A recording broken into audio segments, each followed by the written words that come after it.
All right. Oh, hello everybody. Welcome to today's episode. Today we are just going to talk about what's been literally going on recently, and what has been going on is, did you guys see the Zelensky thing? Yeah, this was ridiculous. Let's see what We want to bring in NBC's chief foreign correspondent, Richard Engel, who, of course, is just back from the front lines in Ukraine. Richard, this quickly became the Oval Office outburst seen, heard around the world, obviously in horror in the eyes of many European allies, those in Ukraine as well. What is the reaction in Europe?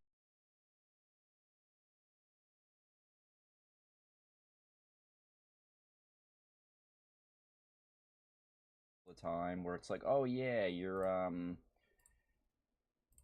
there we go.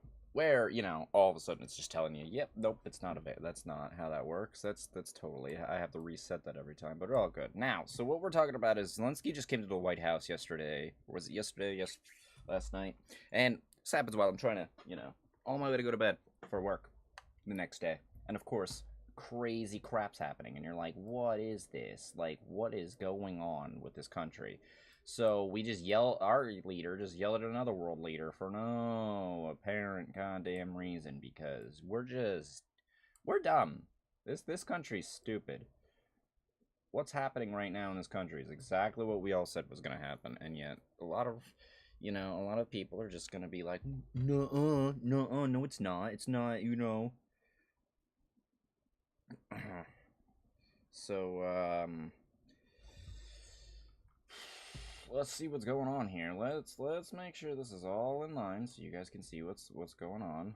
I hate how OBS has to be so perfect with everything sometimes. It's like, all right, so We want to bring in NBC's chief foreign correspondent, Richard Engel, who, of course, is just back from the front lines in Ukraine. Richard, this quickly became the Oval Office outburst seen, heard around the world, obviously in horror in the eyes of many European allies, those in Ukraine as well. What is the reaction in European capitals and in Ukraine to what we just witnessed? Honestly, I'm pissed off at this president. Well, I think you had it's it Trump exactly right. derangement syndrome. First, it was shock. This event happened pretty late last night, so the European capitals were already into the evening. They didn't really react to it in real time, but now, with the passage of a little bit of time, that shock has become horror, and you've seen almost every European country, big and small, put out some sort of statement saying, we express solidarity with Ukraine. You can never blame the victim. You should blame the aggressor.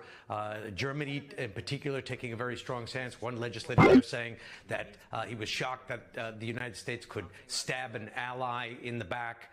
Now the Europeans are trying not just to show Zelensky support, but they're trying to potentially replace the United States as the key diplomatic player, the key backer of Ukraine. And Keir Starmer in the UK, you said Zelensky just arrived in London. It is because the UK is now trying to organize an emergency summit.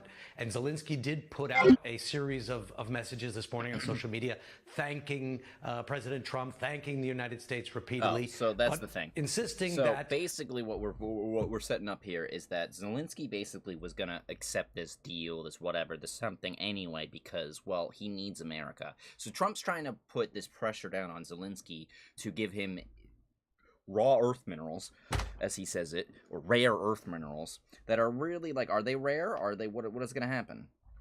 Like, what's really gonna happen? Because unfortunately, Zelensky has to. He has to accept this deal because he needs the protection of the United States. I wish he didn't need to. I wish Europe could do it by itself, and Zelensky could tell Trump to his face to F off. I mean, they're more concerned about what he's wearing than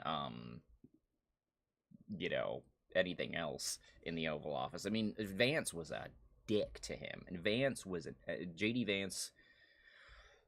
What did I hear someone say somewhere? That Peter Thiel has Vance's hand up his spine like a puppet. J.D. Vance's spine is Peter Thiel's like right or left arm. Something like that I heard someone say, and I don't take credit for that one. That was pretty good. But what we're doing is they were trying to have a White House meeting just to talk about that stuff, and Trump and Vance have to just double team him, and Marco Rubio sitting over there in the corner on the side fucking just saying nothing, going great, because he's, I don't like any of them. So this stuff is just ridiculous. Oh, don't suggest me Bill Mayer. I'm not interested in his stupid bullshit conservative whatever what he wants to talk about. Do not like him, not one bit. Not my problem. Not my problem. All right. So what was I trying to do here? I'm sorry. The attention deficit, the tiredness from work today. Unlike a lot of people here, I'm independent. I'm completely going to be staying independent on this channel. I don't know about my other channel is my gaming channel. So if you guys want to check that out, if you don't like politics and all that stuff, go check out my Archangel channel. Here, I'm going to talk about news and stuff like that as we go along, but what I want to do on this channel is just keep it clean anyway, keep it normal, keep it, you know, sponsorless and all that stuff. Not that I'm big enough to take any sponsors anywhere. If I do get enough followings, I appreciate it. Thank you guys. I really would appreciate it if you guys help out. I apologize for the unprofessionalism. I'm learning how to do this kind of stuff and reporting and everything because it's something that I have to stand up. I have to stand up and do something about it. I'm tired of it. I don't have time and the money to do it as well as other people, but I don't care because you know what? For me, this is a purpose, and you know, telling people what the news is and telling them the truth and spreading the word of the channels that do well enough. If I don't do it, then at least if you guys hear some good names out of my mouth, like Kyle Kalinske and Emma Vigeland and Sam Cedar, if you can find better sources through me, then that's all that matters to me. So. They need security guarantees. They can't just take Vladimir Putin's word for it that he will stop the invasion, that he won't invade Ukraine again. Ukraine said, and President Zelensky has said time and time again, Putin's words aren't to be believed. They're not to be trusted. Of course not. Okay, so what happened was, I believe it was like 2014 that Putin basically annexed Crimea, which is this... So what is it, like a southeastern region, a little peninsula that sticks off of Ukraine, that Russia was all like, oh, that is mine. We claim that used to be our land. I mean, a lot of these states used to be theirs. It's not theirs. It's not. They don't have any fucking right to take anything from anybody because we don't change border lines in a long time just because why? I mean, Trump wants to change the border. He's trying to discuss changing the borderline with Canada. I mean, does that not sound familiar? Oh, let's just renegotiate the borderlines. It's like, I don't remember a lot of countries have done that in a long time. So we'll see, but I don't see anything happening out of that other than in Canada, because Canada, the rest of the world will not like that. But with Ukraine, Russia just took Crimea. They didn't ask. They didn't do anything. And we all think that Trump's going to do very, very similar things. So he did that in 2014 and then didn't invade until, 2022? So it took him a number of years. It took him 8 years to figure out, oh, you know, I could just take what I want, you know? For Vladimir, take what he wants. I do what I want. I don't care. Because he doesn't care. He doesn't give a shit. He's an authoritarian dictator. And anybody tells you he's communist because he's Russian is wrong, because Russia's not communist anymore. It used to be communist. The Soviet Union was communist, or supposedly, you know? Definitions of political stances and ideologies and things have been so mixed up over the years. This is a Democrat, this is a Republican, this is conservative, this is liberal. It's all fucking, you know, not all mixed up so much in America. The Americans don't understand it. Hi, American, telling you about American politics because I'm sick and tired of the American people going, well, blah, blah, blah, blah, blah, and then you're like, no, that's not true. I have a fucking family member who's a Democrat, but it's like, well, I lean to the right, and you're like, okay, so your talking points are Republican, you claim to be a Democrat, and you think people are lazy if they're on welfare. Wrong. I can pull up a report that tells you welfare is good. And that's what Trump wants to get rid of. So trying to say you're a Democrat and then turn around and have Republican talking points and doing the kind of things that Republicans right now are trying to dismantle is like, no. So let me actually pull up the Zelensky. Let me if I pull up, I'm getting old suggestions here. Oh yeah, this is what he says.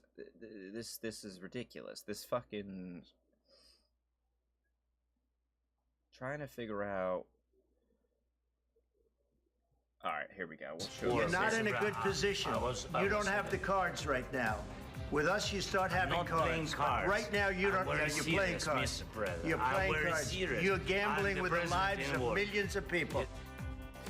It was the first time we saw President Donald Trump and Ukrainian President Volodymyr Zelensky meet face-to-face since President Trump took office.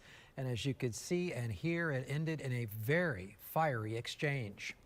Good evening, I'm Greg Warman. And I'm Darlene Jones. Tonight, the fallout from that wild White House meeting is being guarantees to prevent more Russian aggression. Zelensky okay, so pushed they're not, back. this news channel is not even going to play it. I want to see the actual meeting again. I just want to see this meeting again, because this is the, okay, here's it on C-SPAN. This is good. So what is this, a 50-minute video? Yeah, okay. Well, thank you very much. It's an honor to have President Zelensky of Ukraine. Oh, is it? And we've been working very hard, very close. So we've actually known each other for a long time. We've been dealing with each other for a long time, and very well. We had a little negotiation spat, but that worked out great. I think for both countries, I think for the world, actually, beyond both countries. And we have something that is a very fair deal. And we look forward to getting in and digging and working and getting some of the rare earth. But it means we're going to be inside, and it's a big commitment from the United States, and we appreciate working with you very much.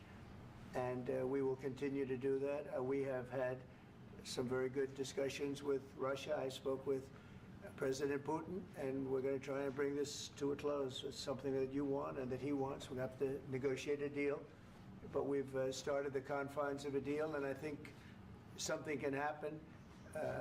The big thing is the number of soldiers, mostly at this point, but soldiers being killed. They're losing thousands of soldiers. So both. Which, by the way, is Russians. So if you pay attention to the Ukraine war, which I have kind of paid attention to a little bit, with what was actually happening through some military YouTube stuff, hopefully telling the truth. I mean, I really hope it's not none of that was like false information.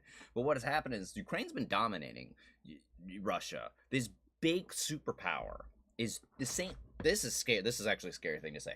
Basically, what's been happening is Ukraine's destroying Russia in terms of war to the point where they're not really a superpower anymore. They're not really as big of a power as they are. Now, they're still a big threat, obviously. We don't want to take them lightly and all of a sudden be like, it's Russia, because Ukraine's destroying them. Ukraine's only destroying them with our help, with Europe's help, and Europe is feeding them, as far as I've heard. Europe is giving them more overall, but I think we're giving them more arms. They're giving them less arms, but then the funding that they're giving them, the backup fundings and other things that they're giving them, makes it out to be more than what the U.S. is doing. But if they lose what the U.S. is giving them, they're screwed, because we give them old planes, old equipment, stuff that's still totally better than anything Russia has right now. Because what you don't know is that Russia's arms are much older than the old arms we're giving Ukraine. So all these arms, all these things that they have are, just kind of, bad. And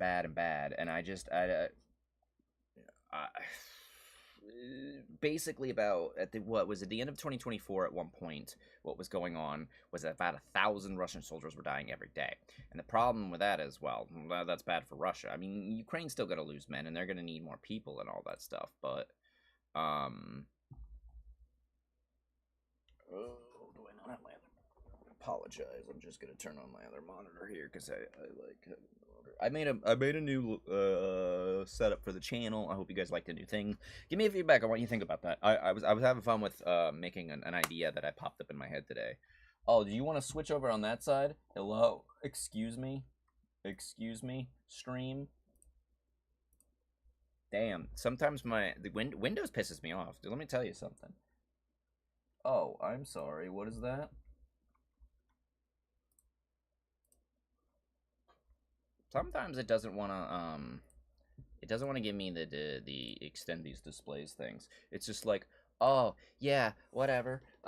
Yeah, I'm not gonna extend your display, which is dumb because it's like, why are you doing this stuff anyway?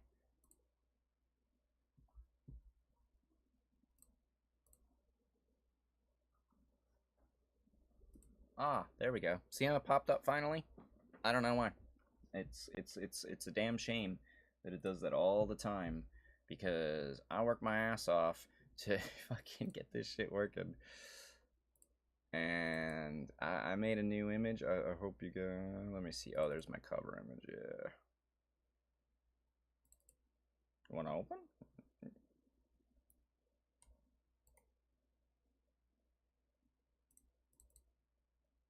There it is. There it is. There it pops up behind me. You like that? I should reverse this somehow. I don't know how you could do that on here, but I mean, rotate. Oh, you came up multiple times. Thank God Windows works so well for everything I do. Thank God Windows just loves to just, you know. Oh yeah. I just want to rotate it. Can I flip it so I can show everybody my Oh, interesting. No, it won't let me. Okay, that's cool. That's good. That's great. That's just perfect. That's great. That's what I want. I want the image to be fucking flipped all the time because I can't flip it over here. Mouse? There we go. But if you notice this, I hope YouTube won't be too pissy with me. But if you notice on this, I made I made the elephant over here. The bottom red part looks like a certain flag from the 30s with a white circle in the red. Don't worry, there's no hate symbols on it unless you count the Tesla logo a hate symbol. At this point, I'm starting to think, yeah, it's kind of is. So it's not enough to really think that, you know. Oh yeah, it's totally not a hate symbol. So, all right. Both sides. Apologize for the we want to see interruption here. And we want to see the money get put to different kinds of use, like rebuilding. And we're going to be working very hard. But we've had a lot of very good conversations. I will say until we came along, the Biden administration didn't speak to Russia whatsoever. They didn't speak to anybody. They just allowed this to continue. And I will say that, I'll say in front of you, you've heard me say it 1,000 times, if I were president, this war would have never happened. We would have had a deal negotiated for you without having to go through what you've gone through. But would it have been a good deal? Would it have been a good deal? I don't know. I really don't know if it would have been a good deal, but...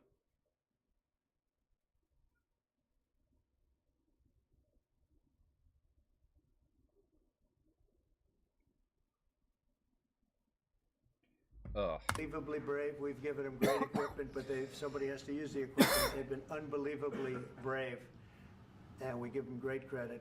This was supposed to be over very quickly, and here we are 3 years later. So I give tremendous credit to your generals and your soldiers and yourself in the sense that it's been very hard fighting. Okay, I really have to. I'm sorry, but I have to put Trump in super speed because he talks so damn slow. Pisses me off. Playback speed. Here we go. Get it over with. So it's an honor to have you here. Thank you very much for coming. We're going to sign the agreement at the conference in the East Room. No, they're not. Right after lunch. And we'll be having lunch together. We're also discussing some other things, and we appreciate it. Just so you know, right off the bat, they don't have that meeting. That next meeting that he talks about, having lunch and then going to a meeting to discuss and sign his papers, they kick him right out. They kick Zelensky out. Oh yeah, by the way, I can actually just show you this way. How's that look? You know what? That might actually look a little better. I'm just gonna flip that. So, hopefully you guys like my new logo, my little thing in the back. That's my new YouTube cover, if that makes sense to you. That's my new YouTube thing. So I'm just trying to like really work on this channel. So if you like what you see, please subscribe and let's get right back into everybody being here. It's a somewhat of an exciting moment, but the really exciting moment is when they stop the shooting and we end up with the deal. And I think we're fairly close to getting that. And an honor to have you. And please, I'd like to say something. No.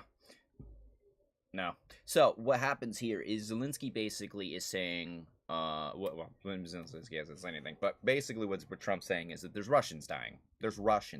That's all he's worried about. He doesn't give a shit chat about if Ukrainians are dying, because the report for Russians alone is thousands dying. So I feel like that's where he's getting his numbers. I feel like that's where he's getting his ideas of like thousands are dying every day.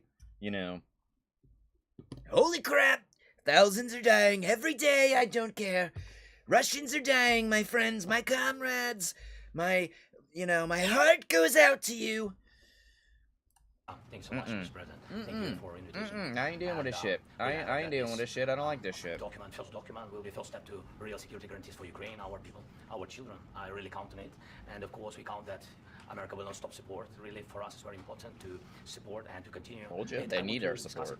That's the problem. They need the support. And of course, the infrastructure of security guarantees. Because for today, I understand what Europe is ready to do. And of course, I want to discuss with you what the United States will be ready to do. And I really count on your strong position to stop Putin.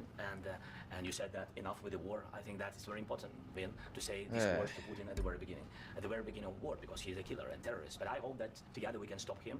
But for watch us, Trump's face when he says since he says anything. Watch Trump, not Zelensky. Our freedom, democracy, and of course, no compromises with the killer about our territories. But it will be later. And of course, what I wanted, we spoke about it by phone with you about the drones production. We have very good drones production. I think the best one in the world for today, because he's got that same look on his face. He doesn't care. He doesn't care. That's his I don't give it. Oh, yeah. Anyway, because he's not in the center of attention. He doesn't care. Yes, and of course we need. Oh, you're in the chat. Okay. Air defense. You have the best air defense in the world, and really you help us. I'm doing this to try and teach people stuff and try and show how this is going. So hopefully this works. Politics are annoying, but. Of air defense. Even after the war, we need our nation to be calm, that we are secure. So that's why we need this air shield. And of course, about this. I like that. Zelensky's a good president. Used to be a comedian. Still a better president than this guy right here. And we know that Europe is ready, but without the United States, they will not be ready to be as strong as we need. Actually, I hope and the last point, last not least, about exchange, about our people and children. And you know that this crazy Russian, that they stolen 20,000 of children, Ukrainian children. They changed their names. They changed their families, relatives, and now they're in Russia. We want to bring them back. And really, it's a big dream, task, and goal for me. See, that's the big thing. That's another thing I didn't hear too much about, because it was all about the fighting between the two of these presidents, and even the vice president gets in on it like an asshole, and it's like, what are we getting on? Because where is it? Let's get, because Zelensky says some good shit. Zelensky just wants his country saved and all that stuff, and he's talking about the country having children stolen. That's something the Russians are doing. They're going in, when they invade a city, they take prisoners hostage, they take the children, they want to make them Russians. And they stolen pastors, because it's not Russian church. They stolen pastors and moved pastors to the prison. We, at the end of last year, we brought 3 pastors, and we could exchange them. Yeah, there is a, well, let me see if I can even say it. I want to show you, because there's an area, Ukraine war map. See if I could bring up a Ukraine war map that would actually work. Oh wow, there's like an interactive map here. So I've watched enough videos. It's been a couple weeks since I've seen a video, because it's just the same thing being said up and said again. This right here is Crimea, right here. This little area, I think, right somewhere in the, and what Russia's been doing, claimed limit of Ukrainian. So these areas, what is it? A Donsk region? I think it's this region. That somewhere around here, Russia has been getting their asses beat by Ukraine. The Donsk region, they've been getting their ass kicked, as far as I know.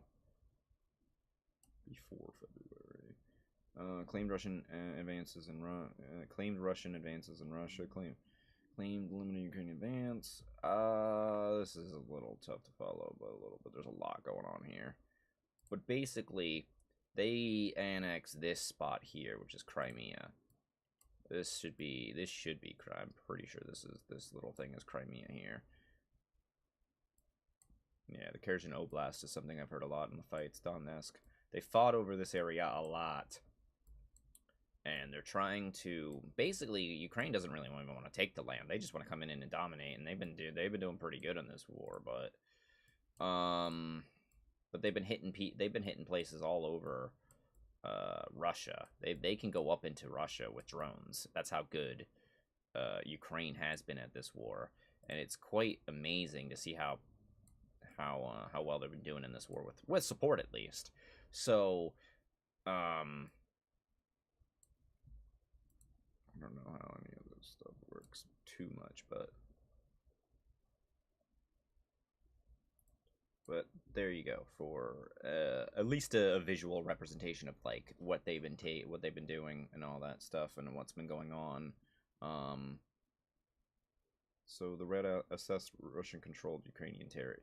Russian-controlled Ukrainian territory before February of 24. So basically what that means is this stuff here was the stuff that they were trying to annex, and they were trying to take in probably at least Crimea in 2014, excuse me, is what they annexed. And then they didn't do anything until the war in 2022. And then for some reason they waited 8 years. So where were we? Full speak. Yeah, good stuff. Yeah, so I mean, this I wanted to show you, and this. So yeah, so Trump took 2 seconds to look at that. Like, what do you mean? I think we will. And we have to, of course. Do you have any questions, please? Oh, this is where we get to the questions that are just going to be. With the, how much money is the U.S. going to put into the fund that is being created today, and how does this provide long-term security for Ukraine? Well, we don't know exactly how much because we're going to be putting some money in a fund that we're going to get from the raw earth that we're going to be taking in. Yeah. Raw earth. We're gonna take some things from the raw earth. It's raw earth. It's rare earth minerals, you dim. And the thing is, it's supposedly it's gonna be lithium. Now, the reportings is that we don't know how much lithium they actually have. We don't know how much lithium there is. We don't know how much rare earth minerals they have. We know for a fact that there's a lot of iron. There's a lot of other normal stuff that they have, titanium and iron and stuff like that. That there's a lot of in Ukraine.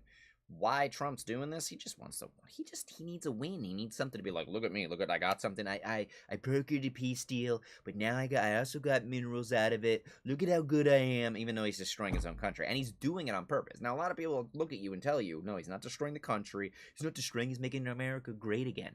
They're literally telling everybody they're going to eliminate department after department after department that we need.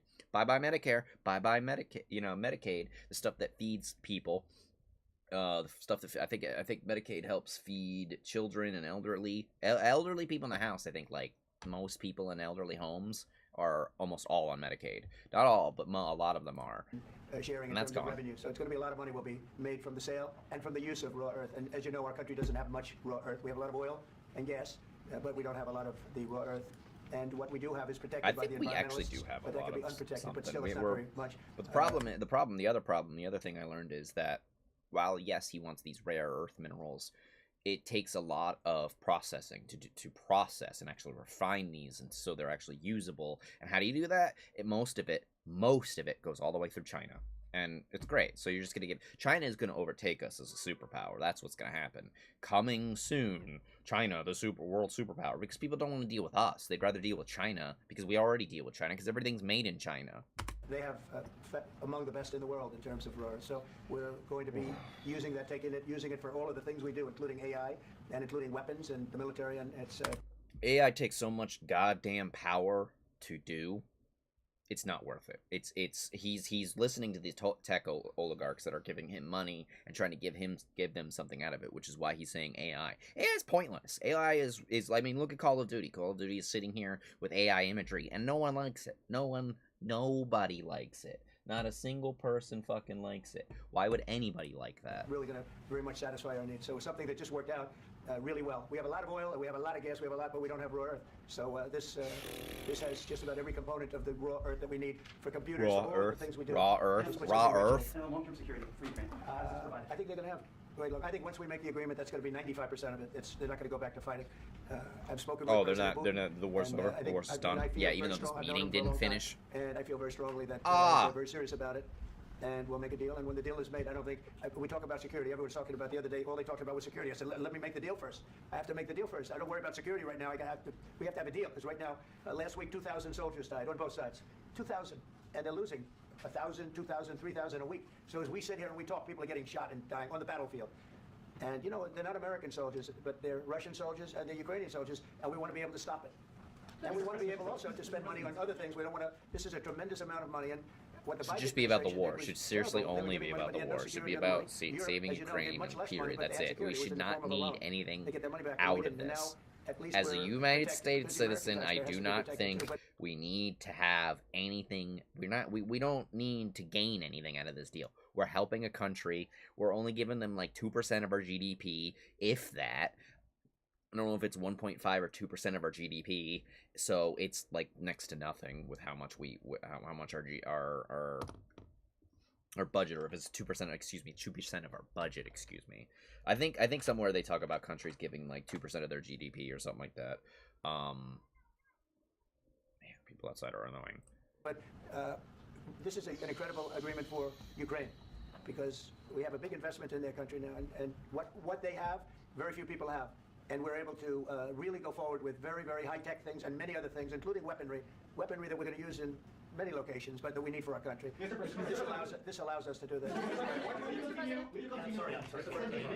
Yes, go ahead, please. If I can just, yes. In the document, there is one of the very important points. If we speak about business and investment, we now had LNG terminals. Where does it actually start devolving? Because they ask a lot of questions here. We see in the framework European we can use for LNG. Use it for Zelensky here is just trying to like our friends and they are very supportive. Like talk about what he needs. Yeah, he's just trying to like be. Much less. No.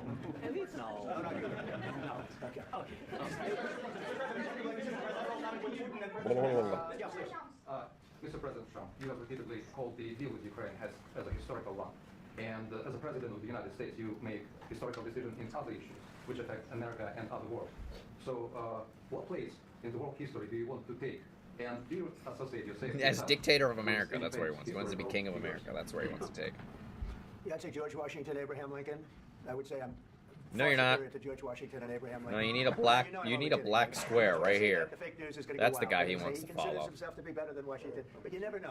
You never know. I mean, Washington was a slave owner, so yeah, automatically you're slightly better than Washington, but not by like a lot. I think was Washington a slave owner? Fact check that. I gotta fact check that. I gotta double fact check it because I know Thomas Jefferson was a slave owner, so a lot of. I think that's going to happen. We've had very good talks. Whose phone went off at the White House? Shut that the off. 30 days. They're saying there's never been a opening for a president. The first month, there's never been a first month like we've had, and this is one of the very important things. This to me. And that, I mean, we that's actually true. For once, he's not lying, but he doesn't mean it the way you think he means it. He means, oh, it's a historical presidency. Yeah, because you've ruined everything. You've done things no president has done. You've basically what he's doing is he's allowing Elon Musk to just go into the Treasury Department and other things and tell people, the departments, I should say, like telling departments how much money, what money they're going to get and if they're going to get money, and auditing them. When one, we already have a department that does that they blended into Doge to kind of make it look like it's actual legit, because they can't make a new department, this Doge department, without Congress. Also, Congress says, hey, president, this is where this money is going. Spend this. And the president goes, okay. And then the president guides that money and makes sure that money goes to each of the departments. Like Department of Education, Department of Transport, whatever. And technically, Congress has what's called the power of the purse. You know, power to say where the money is. You know, they write the bills and sign in the bills and laws that say, hey, this money's going here. The president just enforces that money to go there and just directly, you know.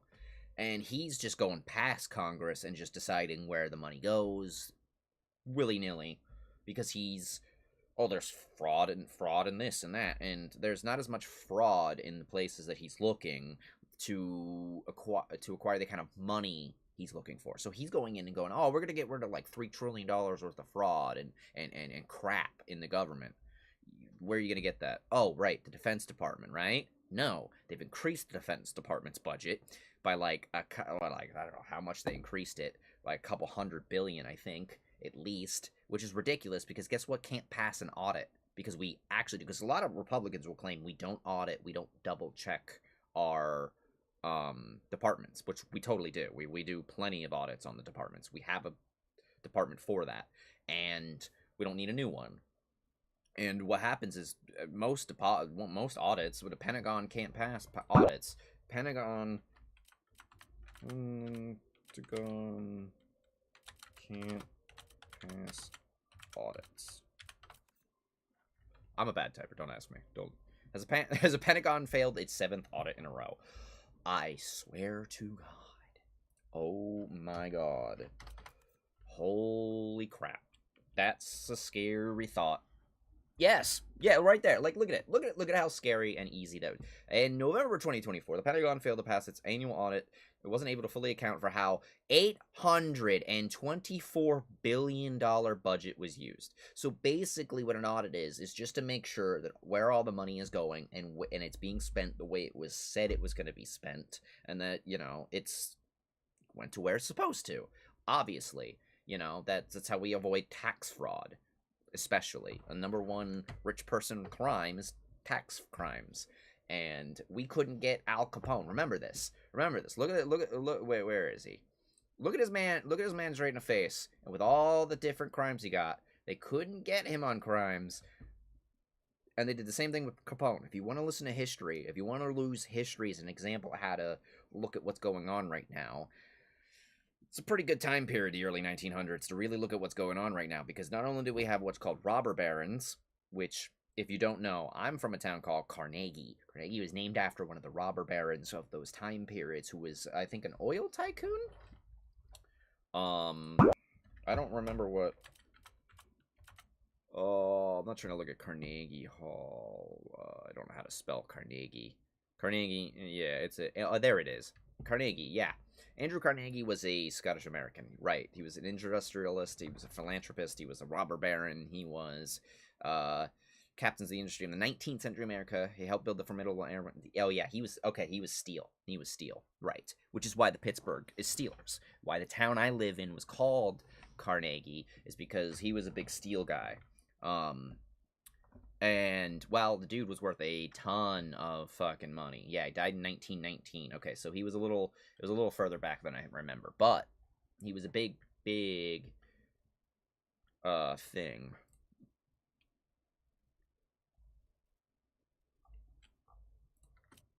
Yeah, I mean, can I write in robber baron and see what comes up? Yeah, I can't type. I became wealthy. He used a vertical monopoly. So basically, he used a monopoly in steel. You control every aspect of steel production from the raw materials to transportation. Which, like I said earlier, raw materials from the earth need to be processed. And right now, China's got a big hold on, especially I think lithium. I'm pretty sure China's like the leader in at least processing the lithium, so that we can use those things like batteries. And America wants those because, well, guess who's trying to lead the country and be a hateful person? Yeah, Elon Musk here. The Tesla symbols in my thing now. So, not a fan of Elon. Nothing he's done has ever actually benefited this country. He's ruined everything he touches. And he is a modern-day version of these guys, these robber barons, these multi-millionaires that owned pretty much giant chunks of things. Monopolies. Steel monopoly. Carnegie, Yeah, there you go. Robber baron. For his monopolistic practice, seeming disregard for the rights of his laborers. That's the other thing. No rights. They don't want rights because they can pay people less. They don't let them unionize, and then they take all the money for themselves. So he basically just takes in all the wealth. He wants to take in as much wealth as possible. And the current capitalists of today are basically taking an example from these guys. How do we maximize profits for ourselves and not pay the middle class or the poor class, The bottom 99% of people, they don't pay. Didn't always practice what he preached. It's alleged exploitations of them through cutting pay, led Carnegie be labeled a robber baron. Yeah, hoarding the wealth for himself. He was an asshole. He was a piece of crap person. So, does it fail? When is this? But when was this article written? Let's see. Yeah, December of 2024. Okay, so very recently. That's good. Yeah, that makes sense. So that's what's going on right now with all that. Is one of the most important things because good to learn a little bit of history and keep fresh because it's being repeated. Think of the parents. Think of whether they're in Russia or Ukraine. Think of the parents of all these people being killed needlessly. They came to our territory. Should have never started. If I were president, this would have never started. We continue sending military aid to Ukraine after the U.S. signs this agreement with Ukraine. Yeah, the question to President Zelensky: do you feel like the U.S. is on your side? That President Trump is on your side at this moment? What do you think? He wants to know, do you think that, sort of a stupid question. I guess we wouldn't be here if I wasn't. Oh yeah. Except after this meeting, it just ends up bad. So let's skip here. I need to see. Mr. President, thank you. You had President Macron and Keir Starmer at the White House this past week, both of whom praised your courage and conviction to lead the pathway towards peace. Yes. Part of that involved, though, re-engaging Russia in diplomatic relations, something that previous leaders lacked the conviction to do so. What gave you the moral courage and conviction? I like how this reporter does that. Who lacks the conviction. So he's basically talking about our last president, Biden. Said he lacked a conviction to talk to a dictator. I mean, to be fair, Biden didn't have the lack of conviction to do that. He was talking to Netanyahu, who is a piece of crap dictator all the same, except, well, you know, all of the parties. There's a uniparty in America, and what I mean by that is all the parties have a common interest sometimes. When America has common interest as a whole, and I mean mostly the parties, not necessarily the people, that uniparty kind of idea, Israel's one of those. That basically means that, like, no matter what party it is or who it is, they'll go, oh, we got to protect Israel. We got to protect Israel. We got to have this unified thought process of what's going on. I mean, I don't really agree with that. I really don't agree with that one. But, you know, hey, you know. So, it's just, I'm just trying to wait for this meltdown, because this is some of the most disrespectful shit that I've ever seen a president do, with no disregard for anything. I think it's a very good question. It's a pathway to peace. It's a pathway to getting something solved. And I feel that as the head of this country, I have an obligation to do that. Plus, you know, we're very much involved. We got involved.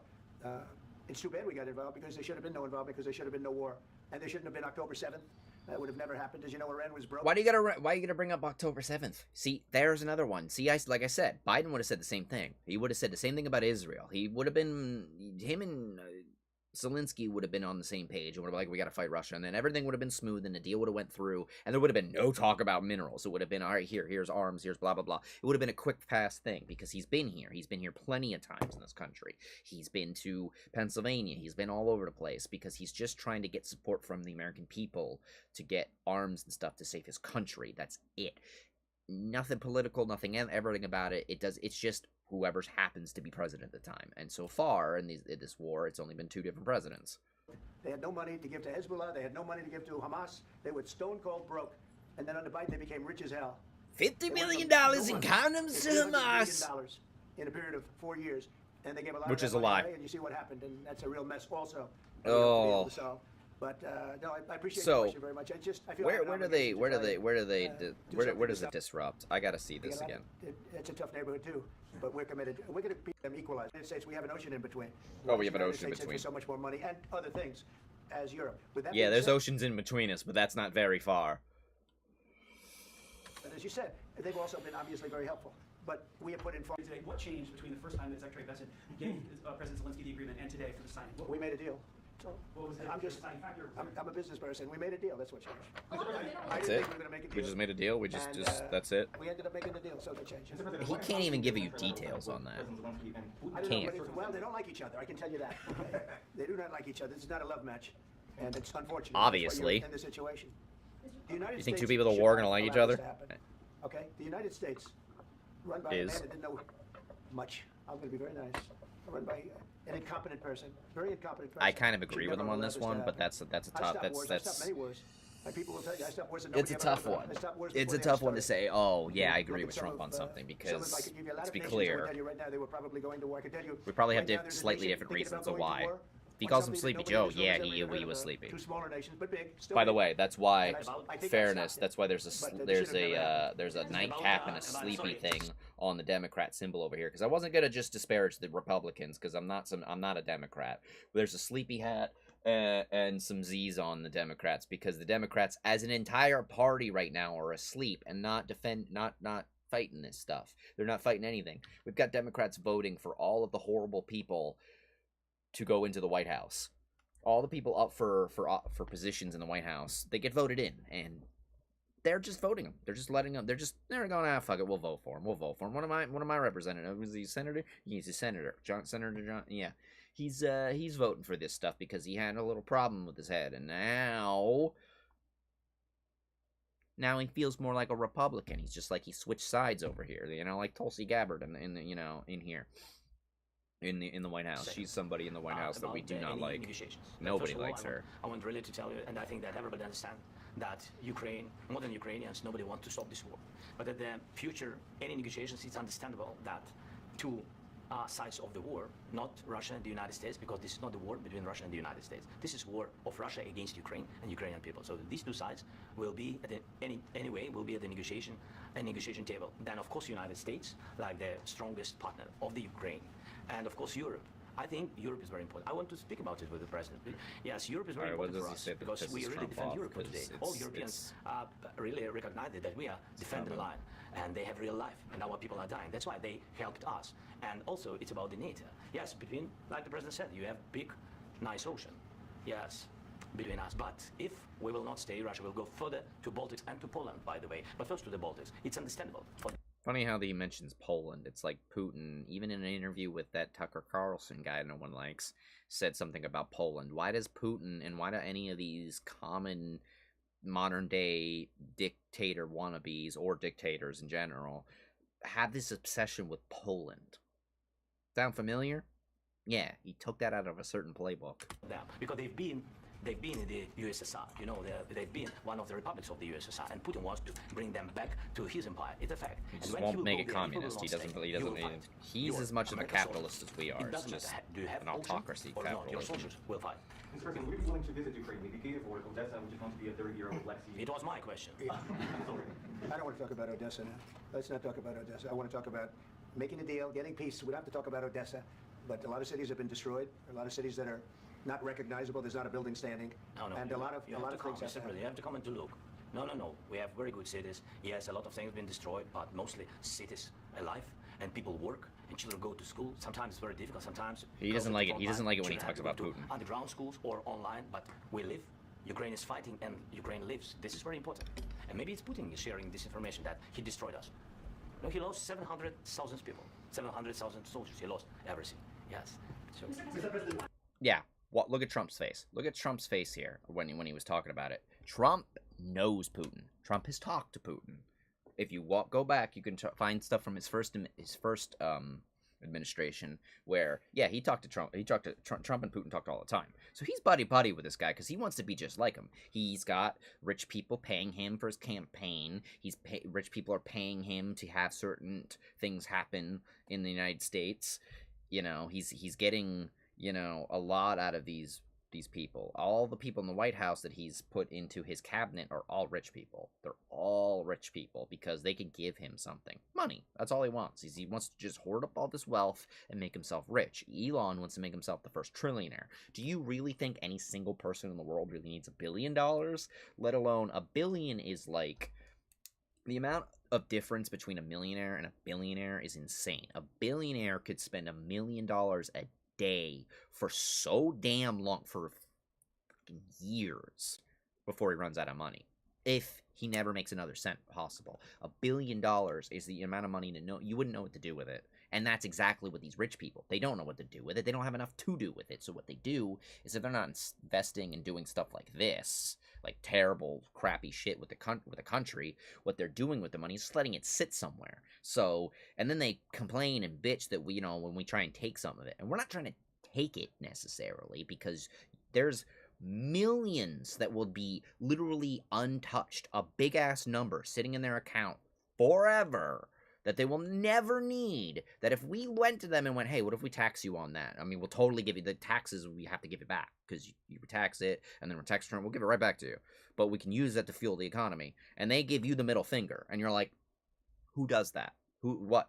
And if you look at them and be like, dude, we could feed some children, we can give everybody else health care, we could give Medicare for all, and they go, F you. And you're like, oh, okay. And then they're like, well, dude, and then they go, well, no, F you. You know what? Give me more money, and then I'm in control now. And you're like, what do you mean? And that's basically what's going on.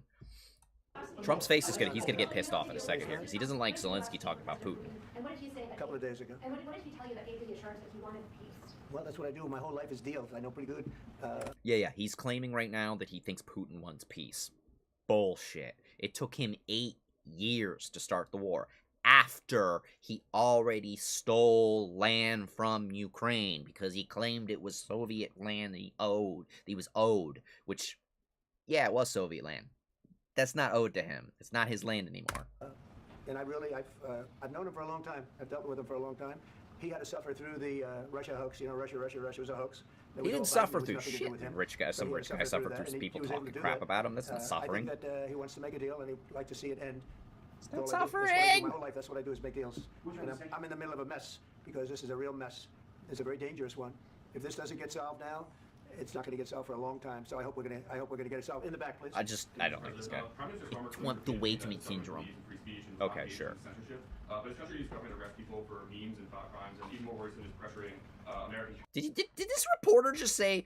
Did this reporter just say memes and thought crimes is a term from 1984, the book Thought Crimes, that is the most radical, crazy thing to think about. What a thought crime is in the book, I'm pretty sure it's been a long time since I've read the book. I gotta read this again. I'm pretty sure I have a copy somewhere, because if you don't have a copy in 1984, what are you doing? Read that once. Not a very big book, but a very important book to read.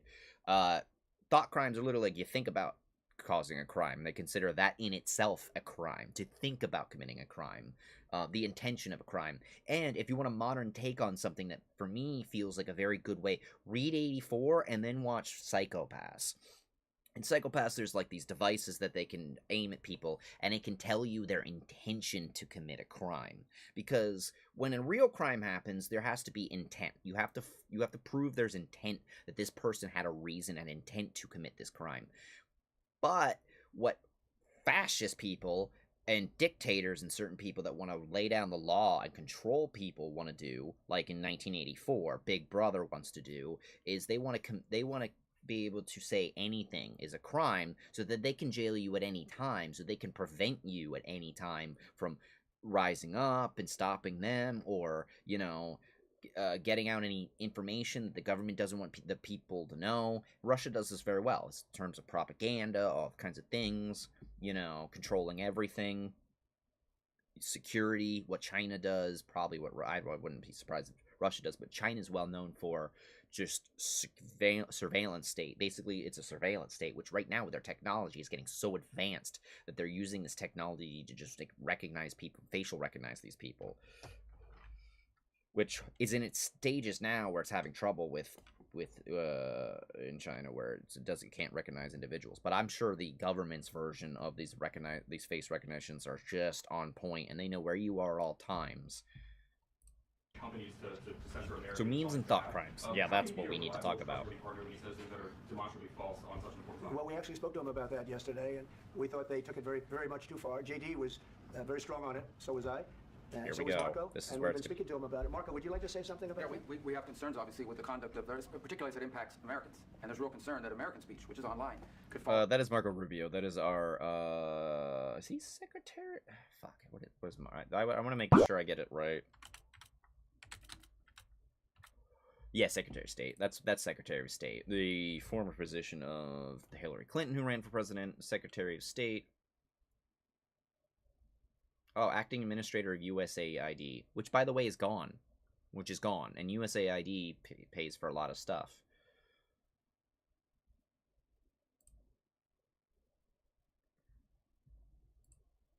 So just so you get an idea what the U.S. Secretary of State does, member of the executive branch, federal government, serves as the principal advisor for the President of the United States for all foreign matters. So that's what the secretary. That's why it says Secretary of State, because state usually means countries. I think that's kind of like the idea.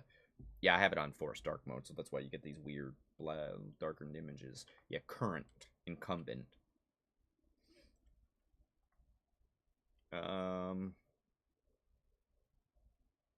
Yeah, he's all about foreign. That's why he's in the meeting, because he's all about foreign policy. I don't trust Marco Rubio being a foreign policy person, but... And I think it's a very compelling one that what unites us with Europe, as much as anything else, is these shared values, and one of them being free speech. And so if Americans are threatened by it, we're going to need to take action in that regard. Free speech.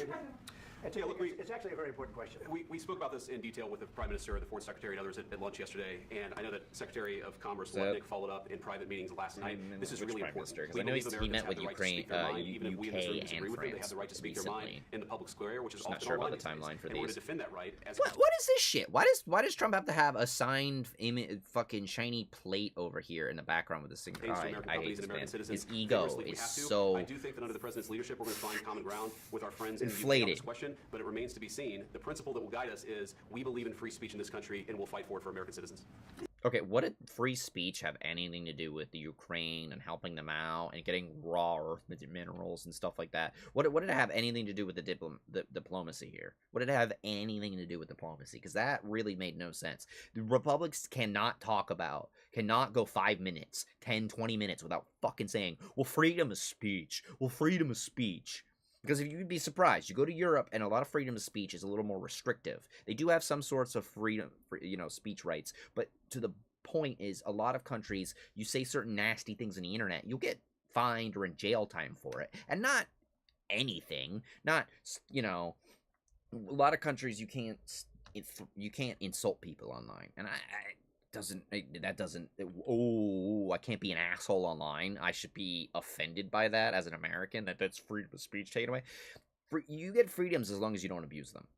And insulting people, being nasty online, anything, threats of violence and stuff like that are obvious reasons to have your speech taken away from you. Simple as that. And a lot of Americans are a little ego with it and think, oh, I could do whatever I want. That's not how that works. It's not how that works. I don't care if you have a freedom of speech, because they go, oh, you're oppressing my freedom of speech. Did you say something hateful or evil, or did you threaten violence? That's not freedom of speech. That's totally not freedom of speech. Mr. President, on the deal, is there any other oil and gas component to the deal as well? A little bit. We'll see. Yeah, we'll see. We're not really looking for that so much. Because he doesn't memorize anything. He doesn't know anything. He doesn't really read anything. He doesn't. He barely does it to read and write. Is there any agreement from Ukraine to purchase U.S. LNG as part of the deal, or is that on the table at all? No, we don't need that. Mr. President, I just wanted to ask you about it. You just mentioned that you'd spoken to Vladimir Putin a couple of days ago. Just to be clear, that's a new call, not the one that you... I've spoken to him on numerous occasions. Okay, and how was the latest call? What did you discuss? How did it work? Are you serious with that question? I am. I'd love to know. It went well. I think we're going to have a deal. On the minerals deal, Mr. President, some of those minerals are in the east of Ukraine, not far from the front lines and in areas that Russia has occupied. Will you direct President Putin to withdraw his forces from those areas if you're... Okay, so that's Caitlin Collins from CNN. I don't care too much for CNN. She seems like a good reporter because she actually pushes questions onto politicians that are actually things, one, we need to know, and two, she actually like, hey, what about this? Hey, and actually, engages. Well, we'll take a look at the time. We have a lot of area.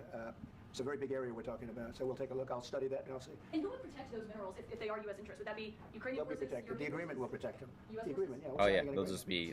He's skirting this question because he doesn't have any actual answers. And if that were going to happen, oh, look at that! Look at. Did you see Zelensky just be like, just shake his head in the White House in front of everybody? I guarantee you. Vance just saw that and got this is like the Erkings. This is where he's gonna snap. They ought to focus on CNN on because Zelensky is not comfortable here. He does not need this deal. He doesn't need to get. We don't need these minerals from them. Let's go. I already mentioned Poland. Poland was under Russian control for decades after the Second World War. When I was a kid, I looked at the United States not only as a most powerful country, richest country in the world, the country that has great music, great movies. Right. Okay. Just. Oh, the praising here. What is going on? You align yourself too much with Putin. What's your message for them? Well, if I didn't align myself with both of them, you'd never have a deal. You want me to say really terrible things about Putin and then say, hi, Vladimir, how are we doing on the deal? It doesn't work that way. I'm not aligned with Putin. I'm not aligned with anybody. I'm aligned with the United States of America and for the good of the world. I'm aligned with the world. I doubt that. And I want to get this thing over with. You see the hatred he's got. He's too buddy-buddy with Putin. For me to make a deal with that kind of hate. He's got tremendous hatred. And I understand that, but I can tell you the other side isn't exactly in love with, him either. I understand. I don't think he understands. I think he doesn't get it. I'm aligned with the world. I want to get the thing set. I'm aligned with Europe. I want to see if we can get Yeah, the look on Zelensky's face and him shaking his head is basically him thinking in his head. I guarantee you kind of an idea what he's thinking is that he's like, why should anybody be for Russia? Because a dictator's a dictator, right? A dictator is a dictator. Do we understand that we don't Trump's showing this like, oh, we should tolerate everybody. Everybody gets tolerancy. No. The real rule is, and this is how the Republicans actually usually act now, the Democrats need to get off their sleepy asses and actually do, is be nasty. When it's actually necessary to be. Don't be nasty for no reason. Don't just, go to some disabled person to make fun of them. Not that kind of nasty. Don't go up to a person of color and say something hateful. That's not necessary. That's nasty shit. But if a Nazi comes over to you and says something hateful, you know, punch him in the face. You know, like, I don't condone violence. I'm not saying go hurt people. Don't. But there are certain people in the world you don't tolerate. You don't tolerate.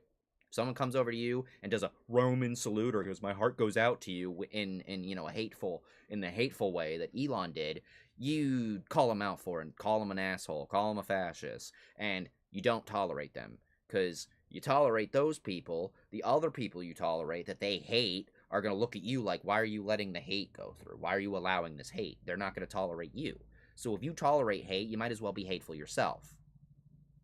Even if you go, well, I'm not racist. A lot of Republicans will say that. A lot of people in America will go, I'm not racist. I'm not racist.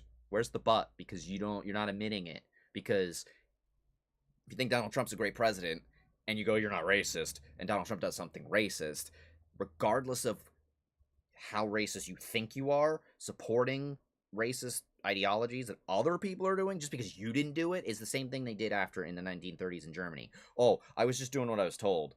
I was just okay, so you still enabled it. You still allowed that to happen. You didn't stand up for it. You didn't speak against it. You didn't stop it, or at least try. You didn't avoid doing those nasty things. You didn't leave. You didn't get away from it. You didn't go, okay, I have no power for this. I could get killed and duck. No. Albert Einstein left Germany. He saw some things happening, and he effed off. Smart guy. Yeah, he didn't stand and fight, but, I mean, he could have been killed, so he was, what do you want?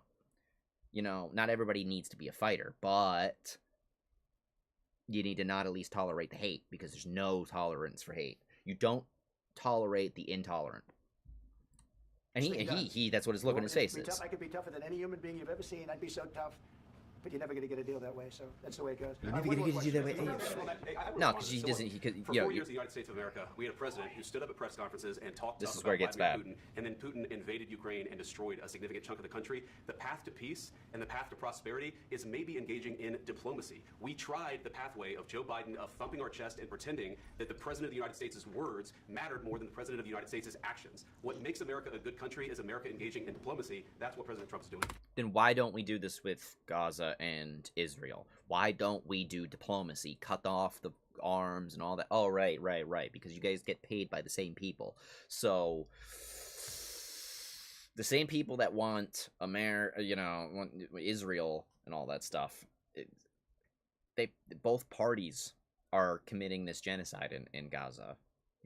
Trump now wants to buy the land of Gaza and rework it into Trump Gaza or Trump Gaza with resorts and stuff on it, because it's beachfront property, which is something Trump's obsessed with because he lives in Florida. Remember that?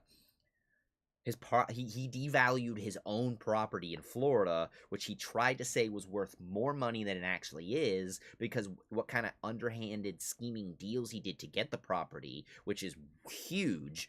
He overvalued it, which was a type of fraud he committed. He overvalued his properties in New York City by saying they were bigger than they actually were, bigger in square footage than they actually were. And that was a term of fraud. That was fraud. And there was a case about that.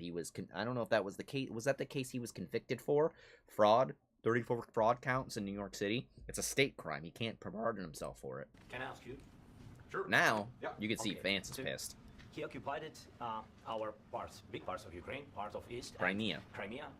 So he occupied it on 2014. So Yep, 2014. Let's say I have my facts right. I know what I'm talking about. But those time was Obama, then President Obama, then President Trump, then President Biden, now President Trump, and God bless, now President Trump will stop him. But during 2014, nobody stopped him. He just occupied and took. He killed people. You know what they contact? 2015. 2014. 2014. Yeah. So I was not here. Yeah, but. Zelensky basically already just said that. He already basically said that. I don't know why he brought up Obama, because 2014 was oh no, that was still Obama. Okay, never mind. Excuse me. I'm trying to think of all the timings and everything. But yeah, Obama went in from 2012. Obama's 2012 to 20 I'm trying to think of wherever. Oh yeah, 2012. Oh yeah, right. Because the elections in the United States are confusing sometimes, because we had the midterms. Oh, that was probably the same time we had the midterms. So yeah, the 2016.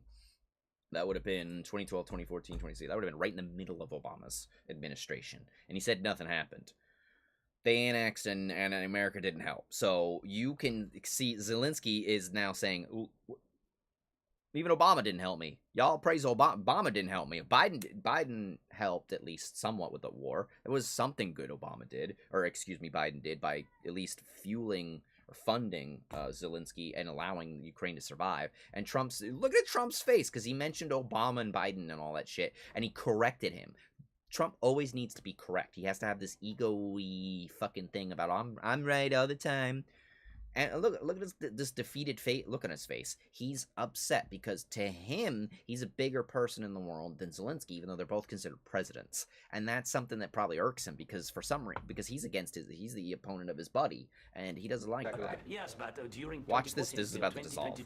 It's about to blow up. The situation is the same. That people have been dying on the contact line. Nobody stopped him. You know that we had conversations with him, a lot of conversations, my bilateral conversation, and we signed with him. Me, like a new president in 2019. I signed with him the deal.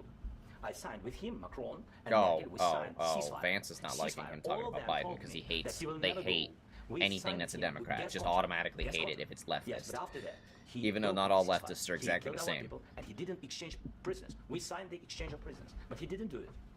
What kind of diplomacy, JD, you are speaking about? What do you mean? I'm talking about the kind of diplomacy that's going to end the destruction of your country. Yes, but if Mr. President, with respect, I think it's disrespectful for you to come to the Oval Office and try to litigate this in front of the American media. Right now, you guys are going around and forcing conscripts to the front lines because you have manpower problems. You should be thanking the president for trying to bring... I mean, yeah, the Zelensky has manpower problems because they're a smaller country that does just throwing people in a war that they didn't want anything to do with. For the most part, though, Zelensky's doing pretty damn good in this war. He's beaten Russia. And the problem is now they're throwing... What Vance is doing right here is trying to hold the safety of his country and the safety of his people over Zelensky's head so they get what they want. So all Vance and Trump want right now is to be like, look at this deal we made, we did it, we negotiated it, we put this deal forward, and Zelensky just accepted it. Look at how good we are. Look at how good we are. And if Zelensky kind of argues back any slight bit, it's going to change that narrative up. And they're doing this live, and it's pissing them off. It's pissing Vance off. It's just upset. Trump's probably over there fucking... Because he doesn't make a face. He just kind of like... He gets like sad looking and weird, and it's uncomfortable, and you know when it. And I like it when he's like that because it means he's fucking. Look at it! I fucking knew it. Look at his face. He stands there all quiet and somber, and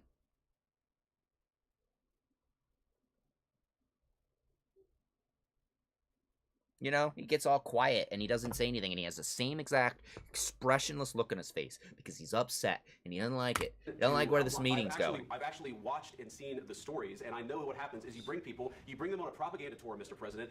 Do you disagree that you've had problems bringing people into your military? And do you think that it's respectful to come to the Oval Office of the United States of America and attack the administration that is trying to prevent the destruction of your country? A lot of questions. No, I don't think this administration gives shit left or right if Ukraine survives. They don't have a reason to, which is it's kind of sad. In the future, you don't know that. As human beings in the world, we should have a reason. It should just be to protect the people who deserve to be protected. Got attacked. They're attacking a victim right now. You're in no position to dictate what we're going to feel. We're going to feel very good. We're going to feel very good. Like, this man has the gall to go, we're gonna feel very good, it doesn't matter what you feel, because I don't give a crap, I like Putin, I'm an asshole, you're gonna feel very good, and you're coming here and you're being we invited you here, I invited you into my house, Corey's here, Corey in the house, you know that chant Disney that was all about me, you know what? I am the greatest president of all time, and I'm telling you this, that deal with Biden, it was bullshit, you did these things with Biden, how dare you, because he mentioned Biden, it pissed them off, it pissed both of them, probably every Republican in the room, it pissed him off, because he had to be like, well, I made a deal with Biden, and they went, oh my god, you did not mention Sleepy Joe, I don't like Sleepy Joe, I'm almost as sleepy as Joe, I'm almost dead too, but Sleepy Joe's sleepier than he's sleepier than me. It's not fair, like he's being mistreated himself. He wants to be the victim. I gotta be more the victim.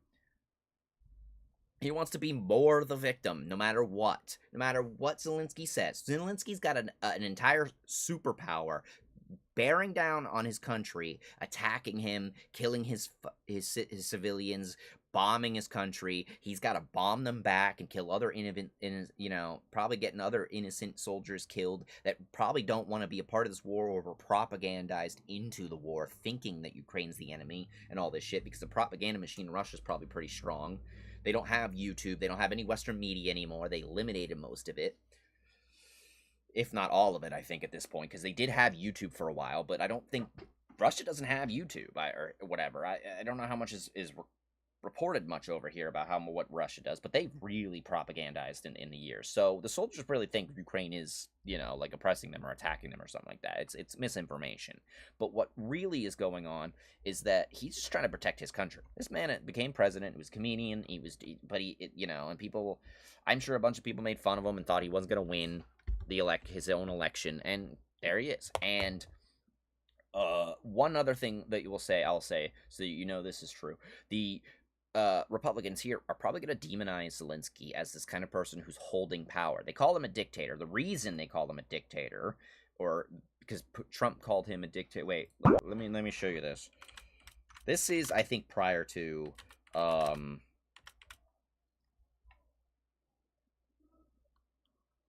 not with Musk. Yeah, the balls to go the guy fighting a dictator and call him a dictator. Oh, right, that was in this meeting. Or no, maybe not this meeting.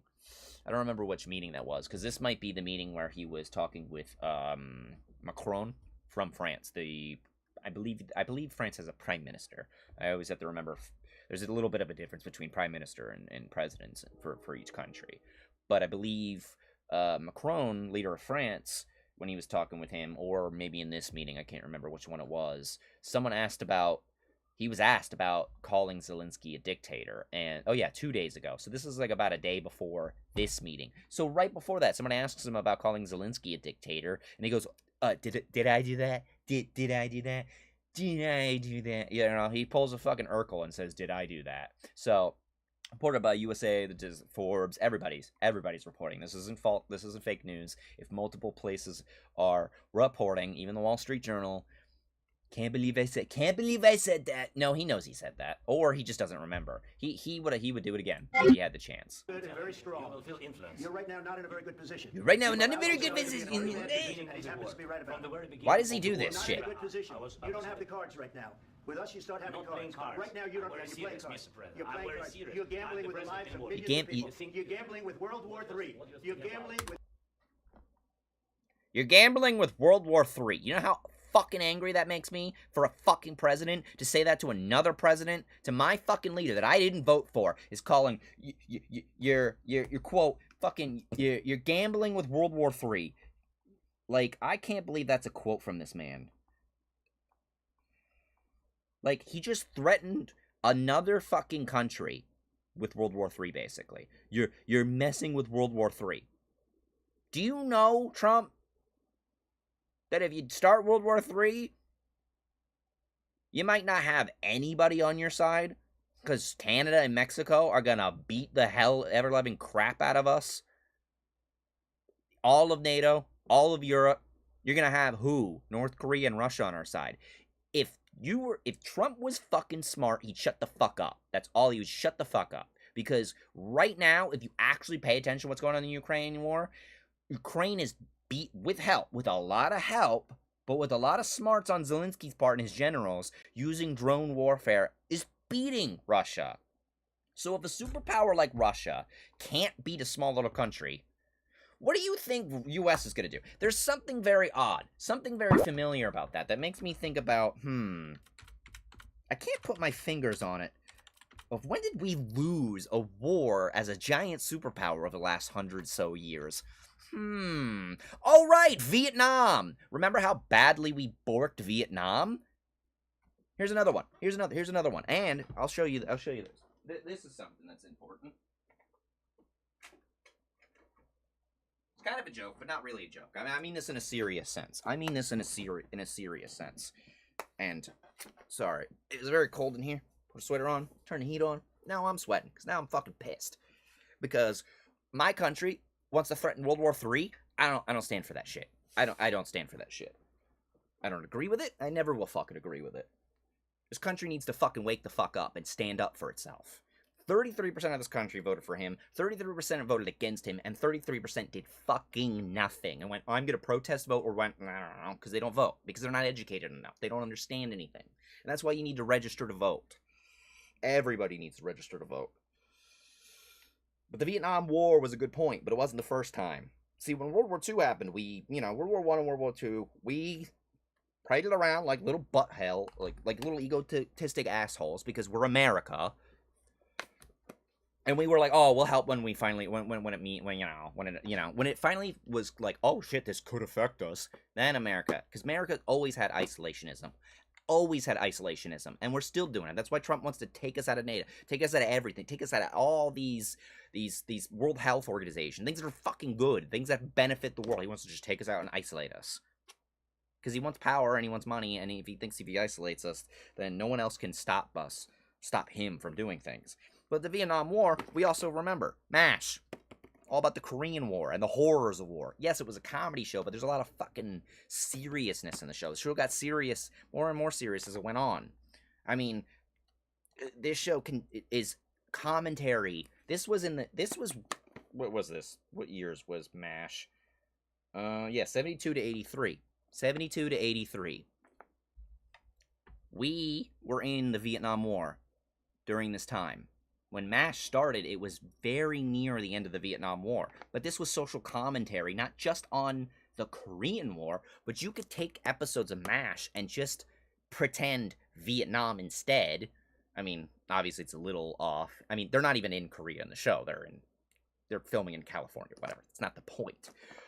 But you could get parallels from what they are saying in MASH about the Korean War, which was pointless. That the war didn't actually technically end. The Korean War, it kept going on. It was just not officially ended. So the Korean War was a loss and a stupid point, and we didn't win. We didn't accomplish much in this. North Korea still exists. There was still conflict in that peninsula. There's still problems. Still potential war could happen at any time in the Korean Peninsula, and we didn't make any more benefit. We didn't help, and Trump's gonna ruin any diplomacy we have with South Korea now, because he's a scumbag and he wants to be friends with fucking North Korean and dictators. He wants to be friends with Putin, who's allying with North Korea.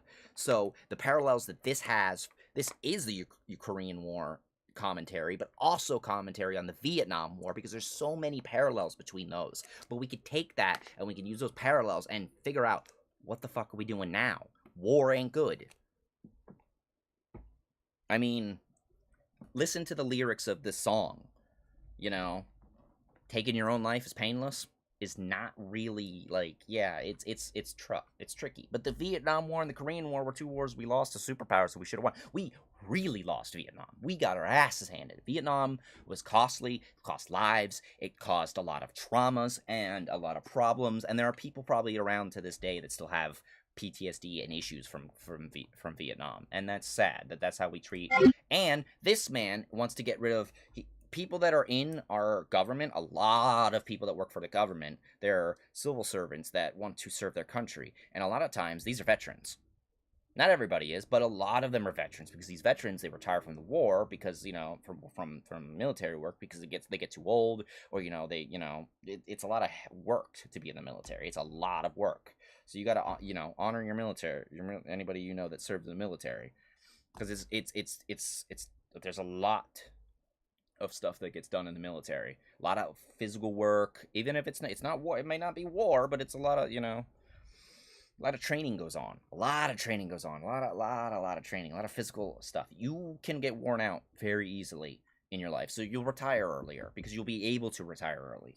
And though, when some people want to do something with their lives and feel more like they've done something with themselves, they want to serve their country. And if they've already done the military, they'll go and work for the government. And a lot of those government workers are veterans, and those veterans are getting fucking fired. And they're now going to take Medicaid and all kinds of other things away from Social Security, things that Social Security you pay into. As you do your jobs, you pay into it, and then you get that money later on in life, so that you can have something to fall back on, so you can retire. And they want to cut Social Security, they want to cut Medicare, they want to cut it all. And we're too busy fucking arguing with another country and... To the country, this country. It's back to you. Far more than a lot of people. No, he's not being disrespectful. Zelensky is not being disrespectful. You said thank you. You went to Pennsylvania and campaigned for the opposition. No, he didn't. He didn't campaign. Words of appreciation for the United States of America and the president who's trying to save your country. No emotion. No care. If you will speak very loudly about the war, He's not speaking loudly. He's not speaking loudly. How childish was that one? He's not speaking loudly. He's not speaking loudly. He's not speaking loudly. I don't know what. Don't know what you're talking about. He's not speaking loudly. I don't know. He's got to argue. He's got to get the last word in. He's got to, he's got to do that argument. And no, he's not. He's not talking loudly. I want to dub over. I want to take videos like this and dub over it, and just fucking literally make fun of him. But your country's in big trouble. No, you've done a lot of talking. Your country is in big trouble. I know. You're not winning. I would think this was fake if this wasn't recorded live and didn't say, C-SPAN on it. Jeez. This is Trump being disrespectful. He's projecting.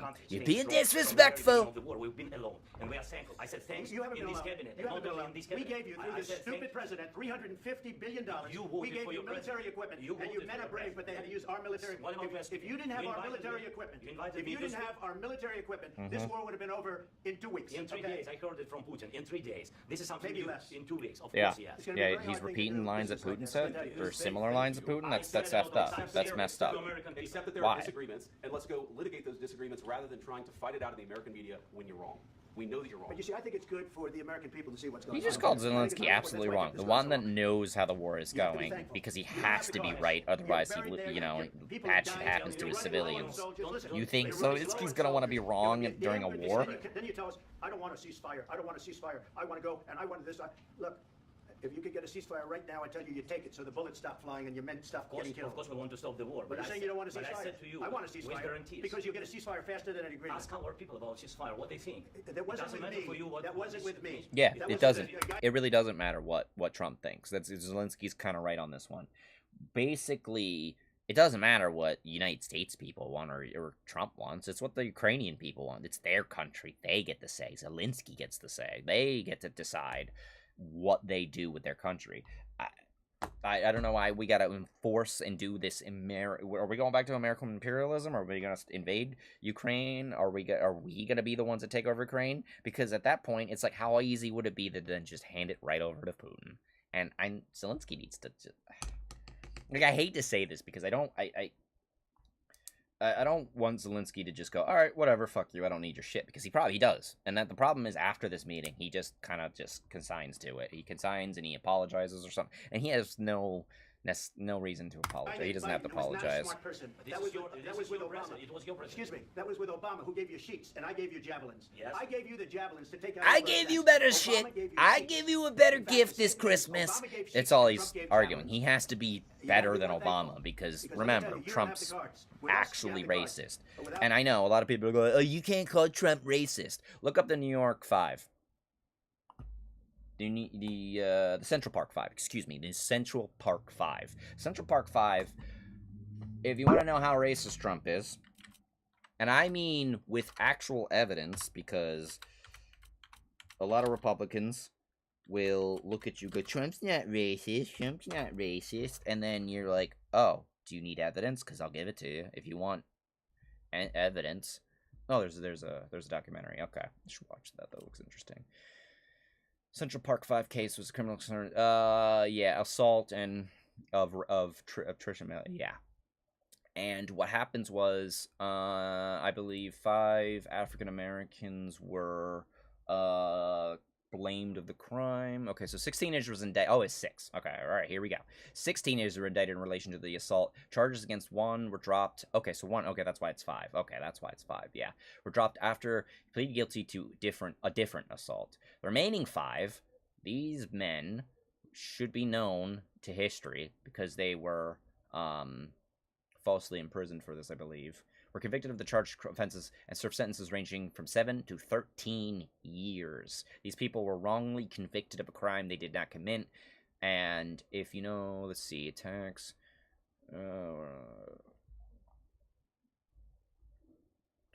Is it written in here? Yeah, there was a lot going on with this shit. You just say recanted, they argued this, okay.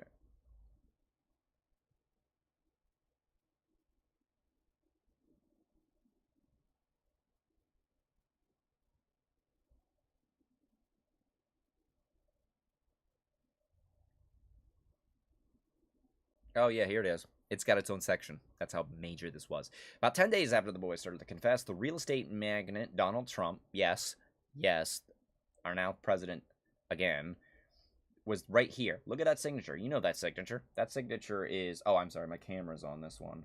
Let me move my camera here for a second so you can see this one. I'll just move this over here real quick.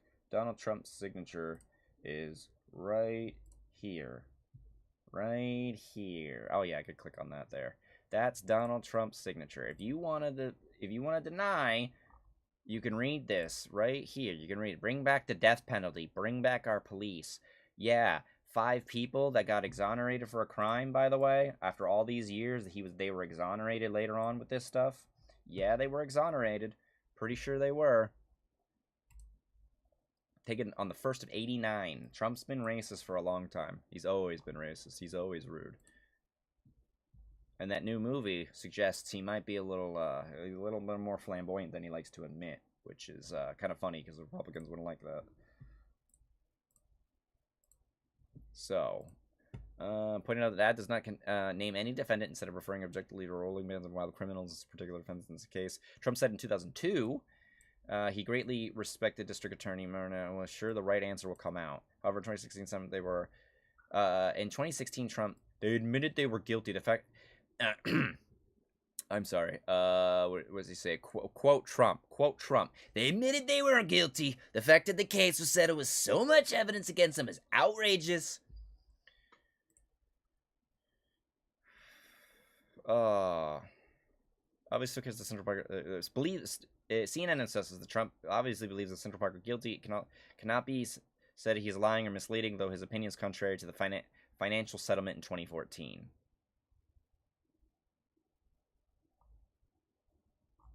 Yeah.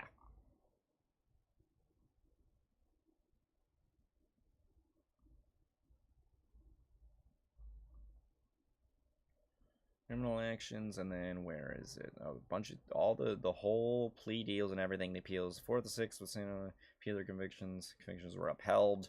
Incarceration and discovery of assailant. In 2001, met Wise when they were held in over.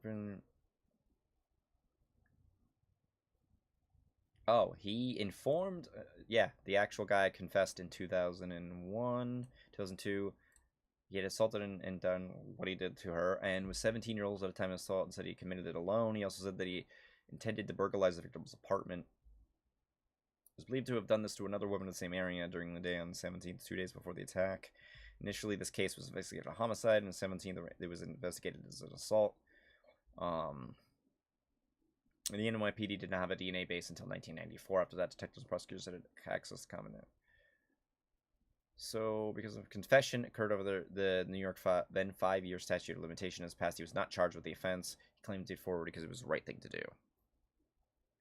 So, 7 years after his conviction was vacated, yeah. So, in 2009. So then they were released on a news screen, specifically an affidavit by Ray's conviction of crime. So, yeah, the DA's recommendation to vacate the convictions was strongly opposed by lead detectives in the case and other members of the police department. Yeah, even though a guy confessed to it.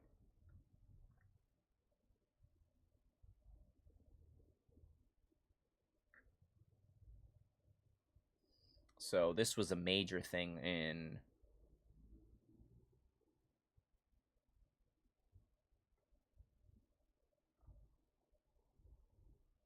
Oh, yeah, and everybody just was like, oh, yep, no, just whatever. Yeah, we think they coerced a, excuse me, a confession out of the men, and that's why it was, the way it was. The initial, oh, yeah.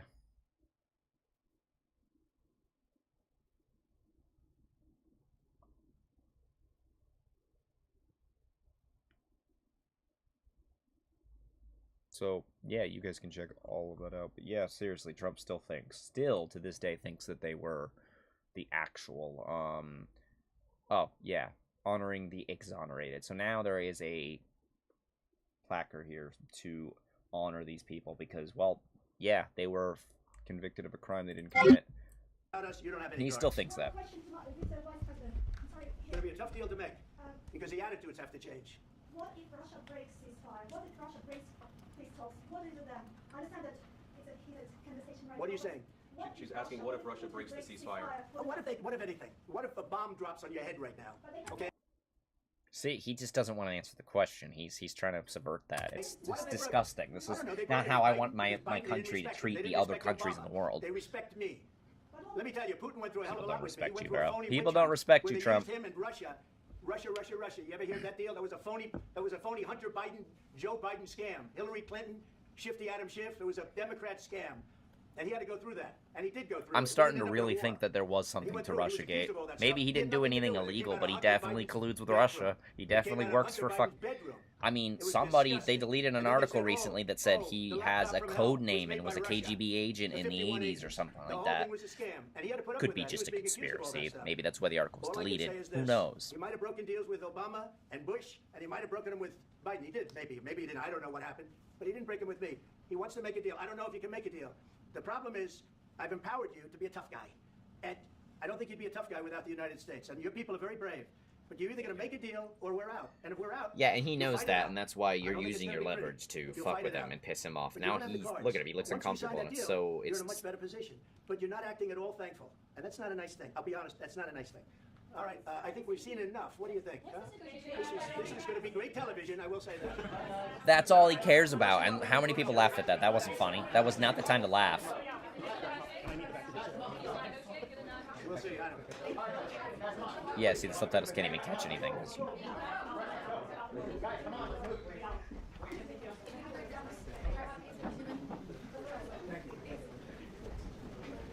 Jeez, man. And that's Caitlin Collins from CNN. She's a decent reporter. I'm not a big fan of CNN and certain mainstream media, but I mean Caitlin's pretty good. But that's what's going on right now. That is the crap we're going on, and I don't. It's kind of disgusting about how this is going on. It's just like, what are we doing?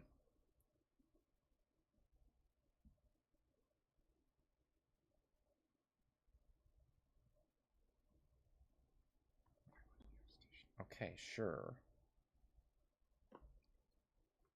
Yeah, and they apparently called off the meeting after that, so...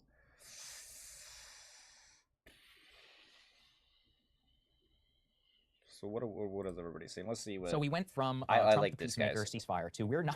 Well, this is Breaking Point with Crystal. Crystal Ball's pretty good. She's really good. She's a good person if you want to listen to anything going on in the news. Her and her... I don't know if they're married or not. Her and Kyle Kulinski. Kulinski's good. They're good. They have Crystal Kyle and Friends is a good one, and this is a reporting. This is from the Vanguard. It's so crazy. I thought that the worst thing that would happen is that, So all right, what Israel are can't all handle the it. other I did not for progressives 1 million talking years think, about? oh, we're actually going to be the ones who administer it. Never in my wildest dreams did I think should have that actually we would looked at be the comments where of we that are. last video. Just, That would have been a thank good God, idea to see what the hopefully people are American saying. people can speak out against. I'll tell you this: if a single American soldier's foot in Gaza, I'm going to be out there like some Vietnam War hippie in the street. Like, I'm not kidding. That is a complete red line. I'm with him on that one. If we ever have anybody sitting down in Gaza, soldiers in Gaza, American soldiers in Gaza, like U.S. soldiers, I was never in the military, but if U.S. soldiers are ever in the military, I think I'd be right there next to this guy, protesting just the same like in Vietnam and everything. It's sad to see that like possibly a lot of old people that were probably used to be hippies back in the Vietnam era are probably just conservative and up their ass now.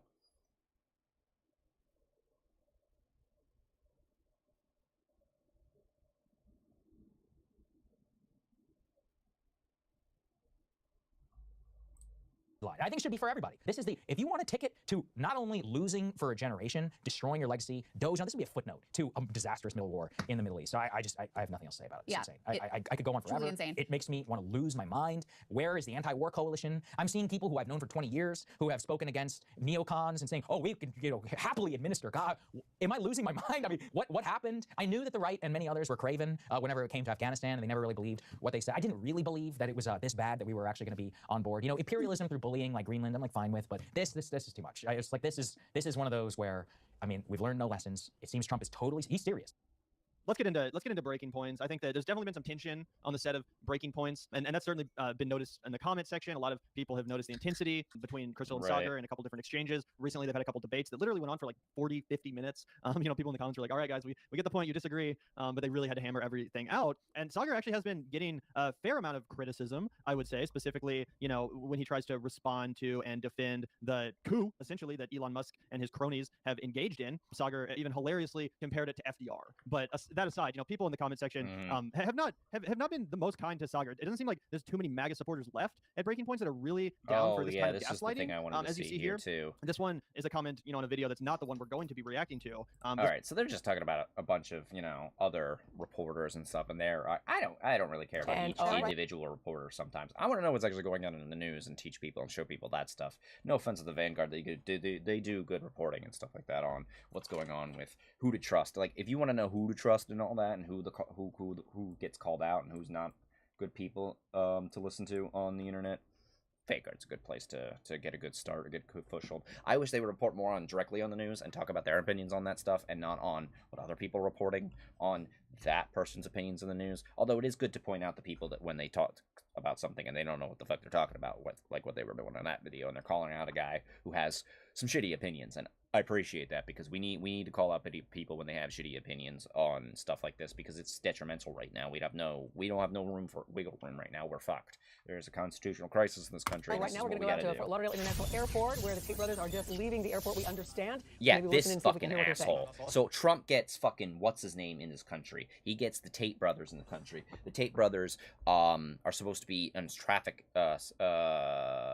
sex trafficking charges in Romania, which haven't been dropped. That's the good part. The charges haven't been dropped, but he coerced basically Romania to allow the Tate brothers to come here into America. This is thing one and thing two here, and neither of them are good people. They're scummy fucking people. Things that go around about us on the internet. We've yet to be convicted of any crime in our lives ever. We have no criminal record anywhere on the planet ever. Yet. They haven't been convicted yet because the fucking case is still going on. They still have charges. That's the thing he's not telling you. Our case was dismissed on the 19th of December. What do you mean it was dismissed? I don't remember it being dismissed at all, you dip. Like, I don't know it was dismissed Romania at all. Under the Biden administration.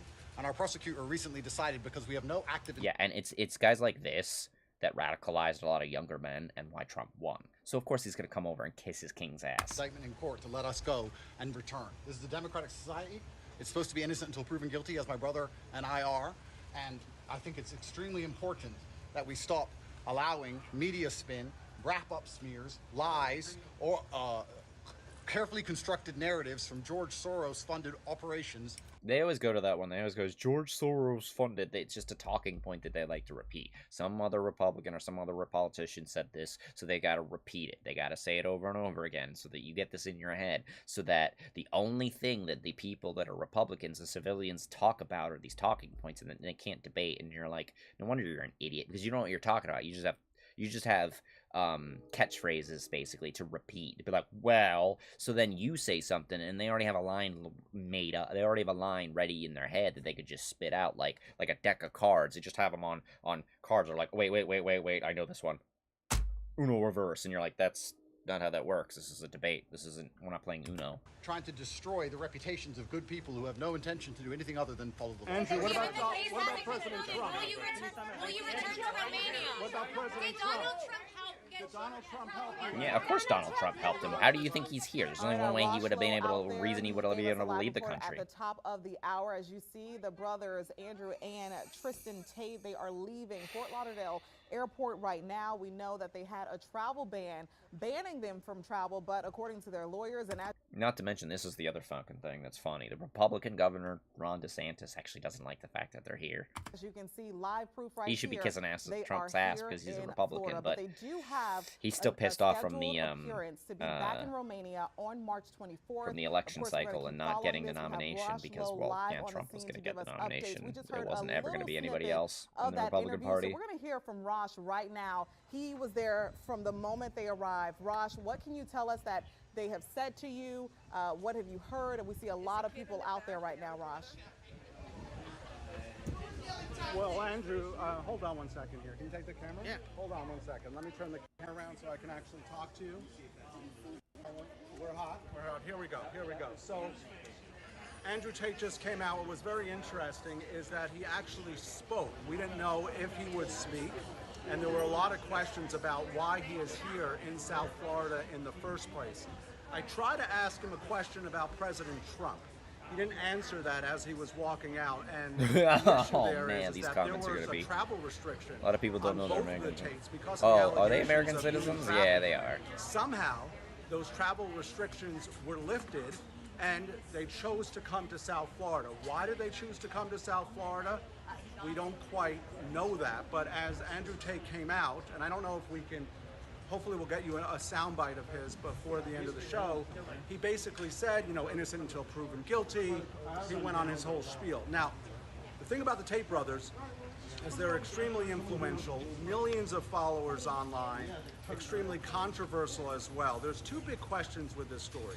Number one, are people praising the Tates in this comment section? This is disgusting. Why were they lifted?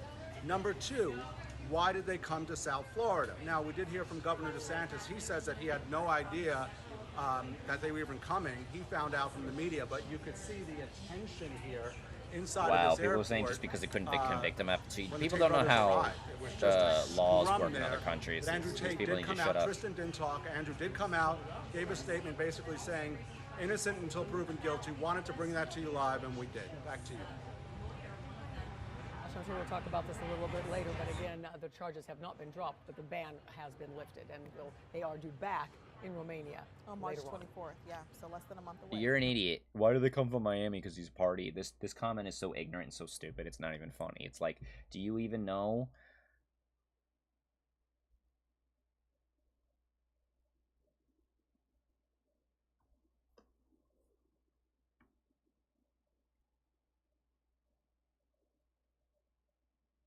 Why do you watch their vlogs? Admitting to watching their vlogs is just like...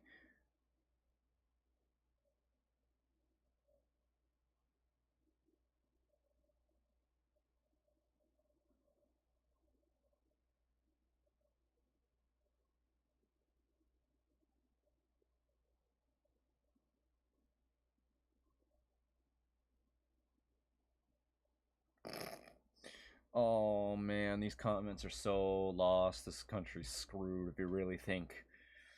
My God, man. Yeah, you guys spent a lot of time. He's trying to, at least, you got to peek under the hood and interview Andrew Tate in person. You saw this war room. That would suck. And Matt was just alluding to this recruitment effort.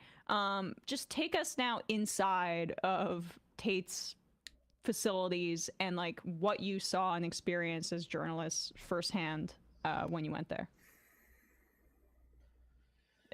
Either of you. We first began by investigating his online kind of courses. The Hustlers University was one of them. It's now called The Real World, where you would kind of pay Andrew Tate to become an alpha male, supposedly like him. Yeah, and that's probably one of his main ways of getting wealthy, right? Because these courses cost a monthly subscription, and once you're in there, you're becoming further radicalized. And essentially, you're on the bottom rung of a pyramid. The next level up is the War Room, his elite society of real alpha males, which costs this does sound like a several scheme. $1,000 It really does sound like a scheme. To join. And this is a pyramid scheme. It is a pyramid scheme. Yeah, that's what I thought. It's a little bit more insidious. What, you got to get more people to join, and then if you get more people to join, you make more money. That's the bullshit. War That's a bunch of Room bullshit. Claims to be like an elite pyramid network schemes are, of men. as far as I know, illegal. They had an event in Romania where it was called The Test, and you essentially. And they only lived in Romania because they tried to avoid certain laws, and they thought Romania was a little more strict on their laws, and then they got arrested. So, what does that tell you? They paid thousands and thousands of dollars to go to Romania and to be tested by Andrew Tate and his team in a way that you didn't know what it was, and we were invited to do this. And on the first day in kind of the mountains in Romania, at this hotel, there's about 300 men. I forget now how many. It was about 150 men in total, I think. 150 men would all pay to be there. And Tate comes out and he says in 3 days' time, you've each been paired with a professional MMA fighter, and you will be given the opportunity to fight this person in a ring on live Romanian television. It's a real fight. You What can the die. fuck? None of you are getting any training or anything like that. You can say no, or you can say yes. And if you say yes, this is a real fight. You're going to get seriously injured. And if you say no, well, we don't really talk about that for now. We later found out that if you said no, you were kind of forced to like sit facing a wall and journal about how shameful you were as a man. I said yes. Because I wanted to like see how far. I mean, you don't want to be a cuck, right? Yeah, exactly. Yeah, it can't be. But that is kind of it. Man, like, yeah. So they this, gotta pressure shame cooker you. of male That's not insecurity that's that, not like, manly. You don't I shame people completely for fell for. I was like, I'm not gonna protect not yourself. rise to That's this challenge. I want to dangerous. prove that like Going against a professional fighter without any but training it is did dangerous. end up with me, getting the crap kicked out of me in a cage fight in Romania, but then gaining their respect, and then interviewing Andrew Tate one final time where we put to him serious allegations of human trafficking. Are you okay? Like, I mean. Yeah, I think it wasn't that bad because I mean, like, you had a bruised rib. I had a bruised rib. I mean, like, I sort of like. See what I mean? I don't have any fighting experience, but I kind of managed to last quite a bit longer than other people because I asked someone who knew how to box, like, for advice, and he said, you want to you're not going to win, so just kind of do ring craft, which basically means kind of like moving left and right, and running around. But I just sort of like ran around in a circle, like away from this guy as he tried to hit me, and then kind of ended the fight on the ground by basically kind of grappling him, but really just kind of, I say grapple, kind of just like hugging him, almost requesting him to like stop the fight. And so then that happened, and yeah, it was like I had passed the test by getting into the ring. I think the whole experience was very surreal because you had all of these like very cult-like soldiers coming to partake in the test, and they were being managed by Andrew Tate, his brother Tristan, but also just like the strangest array of men who called themselves generals. So there was one who went by the name Alpha Wolf. His real name was Kevin. What are these Tumblr users? These they sound like low T Tumblr users or something like that, or low T. No, they're low T 4chan users is what they are. Tumblr's nowhere near as bad as these guys. They are low T, terrible. There's got to be a problem in a guy's brain to think that you have to assert dominance on like women like the Tates do and stuff like that, to a point where you think you're this is fragile masculinity is what this is. This is asserting dominance on a woman because she's not attractive enough to you, which is again beauty is subjective, because she's not womanly enough, or I claim I'm 100% sure she's a man because I said so because she looks like one, like the scumbag motherfuckers that be like, I think the kind of guys that go, I don't care if you're, look, I'm into women, but I don't care if you're a trans woman or a regular woman. I should say real or regular. I don't mean it like that because I completely accept the whole trans community. I'm just trying to think of, like, unfortunately, trying to think of how they would say it. Like, oh, well, if being with any kind of woman that claims to be a woman, there's nothing wrong with that. Being any kind of sexuality, any kind of things. Tate carries himself like a gay guy or at least a closeted gay man, because Tate's the kind of guy that was like, I gotta talk about my masculinity. Anybody who talks about their masculinity that much has to have something about them that is something they consider negative that isn't negative, but they're too fragile to admit it, to accept it, to be like, they have to be this symbol of toughness that they aren't. I mean, he's a not renowned. He's a world champion kickboxer, but I don't know the last time he won a match, and I've never seen him kickbox, but I'd like to see another kickboxer. I'd like to see him get back in the ring and get his ass beat, because you know what? You want to talk all this shit, then get in the ring. Somebody call him out, because it's people like that with these fragile masculine men, these Logan Paul brothers, the Tate brothers.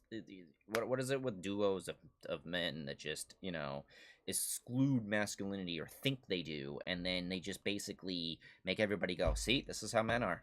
They're just scummy, and you're like, it's tiring to be a guy when you see this kind of guy dominate the world and assert their opinions onto the rest of us, when it's not something I believe in, not something I follow, not something I would fall into. I dumped Joe Rogan, another one of those fragile masculine like kind of people. Joe Rogan goes into supposedly what Joe Rogan does is he goes into ice baths and stuff. He goes, well, I'm trying to struggle, I'm trying to feel the struggle, I'm trying to suffer so I can feel like what other people would feel when they suffer. And you're like, that's not how that works. That's not anything close to what a single mother struggling with 2 jobs and 3 kids or 2 kids or whatever it may be is struggling to get by because she's working her ass off and she's actually doing it, but she's struggling and she's stressed and she's, you know, sometimes she's sick because, you know, she's working herself too much and everything. Joe Rogan pretends like, oh, being in a severe ice bath is anything close to suffering when you have millions of fucking dollars to not only afford the technology to do crazy shit like that, whatever you want, but you can get out of the damn thing whenever you want and finally feel okay. You have that sense of comfort in the back of your mind of, look at me, I'm rich, kind of thing that like a struggling regular person, you know, with daily fucking stress that, you know, an average person has, an average middle-class person has, which is normal for most of the world. You get to pretend you have problems like that. Yeah, you can't do that. You can't do that. There was another guy called Sartorial Shooter, real name is Jewel. There was like an endless list of these like comic book characters, and that was one thing we always sort of grappled with. It's like Tate's fans are so obsessed with him and they see him as like this real successful man, but then he's like essentially surrounded by the cringiest losers you've ever seen, like grown men calling themselves alpha. Which tells you that his fucking his shit doesn't work. It doesn't work, because if it worked, these men would be coming out praising women. They'd be feminists, in the right type of feminists. They'd be, you know, they'd be good people. They would tell you how to treat a woman the right way. They wouldn't be some kind of shitty pickup artists. Like, this reminds me of the MTV pickup artist show that came out that was just the scummiest thing. Even as a kid, I was like, this is creepy. Like, it's so obvious. Even a kid could see that at the time. For this figure, Iggy Semmelweis, who's like in his 60s, American guy from Chicago who's grown a huge long beard and is LARPing as a wizard. In our investigation, we essentially found out that he kind of created this character to be the spiritual leader of the war room that was based on an evil wizard from the Conan the Barbarian novels who traded and trafficked women and they just want to live in a fantasy world. Yeah, because he traded women. That was an aspect of the story that we had no idea we would uncover, right? When we first started with like, who's this growing obnoxious influencer who says like extremely problematic things about women? And we ended up confronting Iggy at his home in Koreatown, Hollywood, where he lives. And we had this very surreal experience where we sort of followed him through Hollywood for 20 minutes looking like TMZ reporters, except we were asking him very serious questions because, as Matt spoke to, the war room isn't just a cult where Andrew Tate exploits men to get money out of them, right? Because that's essentially what he's doing. They're all paying him thousands of dollars a year.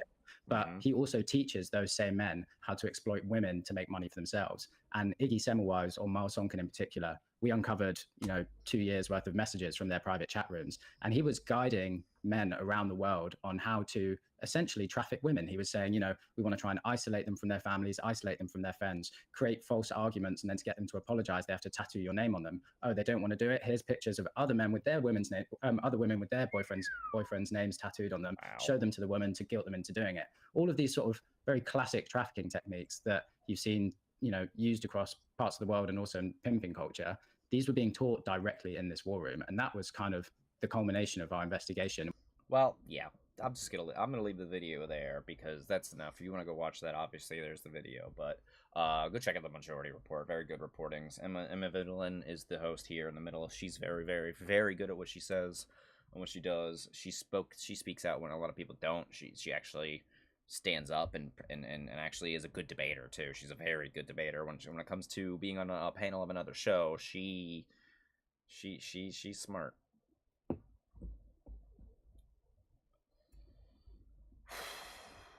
But that's the state of the country right now, and I'm not happy with it. I don't like it. But oh, hey, look, me, I'm over here. Yeah, go check out my gaming channel. You guys can check that out. Everybody can check out the gaming channel. That is politics and gaming is going to be separate. I'm not going to combine them two, so don't go be asking me politics on that channel. I know it's a little odd, whatever, but I got to stand up and be an advocate for what's going on in the country right now. I have to stand up and speak for what's going on and do some at least I guess reporting. I don't know if I want to call myself a reporter quite yet because I don't really feel that way. I don't really see it like that, but whatever. But we will do regular. I could do regular pods too. I could do other things on this channel. This will be mostly pod channel. I'm gonna try to do this regularly, or at least once a week, and eventually, if things get better, if they don't, whatever, I'll adjust it. as it goes. I'm here just to advocate because it's important, because we really, really, really need to do something about what's going on right now, because there's so much going on. It's crazy. I mean, there's a lot of reportings of just getting worse and worse, and I just want to inform people about what's actually going on and pay attention. And if my reporting's not great and you don't like my reporting, that's fine. Go check out these channels. The channel that I have here, I'm only subscribing to news channels and things that are going to be important to help me do some research and everything. So if you want an idea of what to look for, Majority Report, go look at the Vanguard.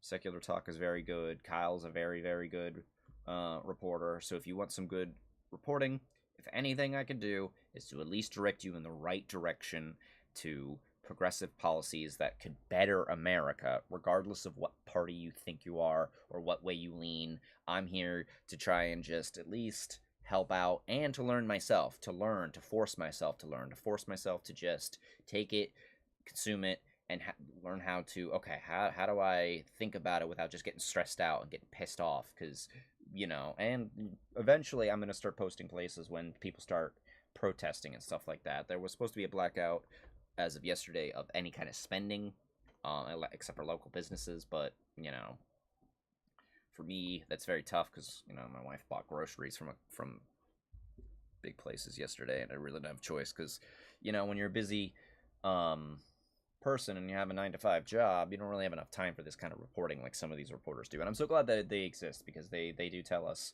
what's actually going on behind all these lies. So I'm going to leave this stream here. That should be good for today.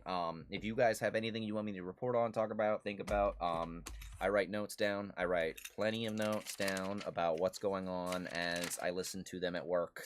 I listen to, not really podcasts, but I listen to YouTube videos. I only need to listen to them while I'm at work, so, I get some information of what's going on in the world, what's going on.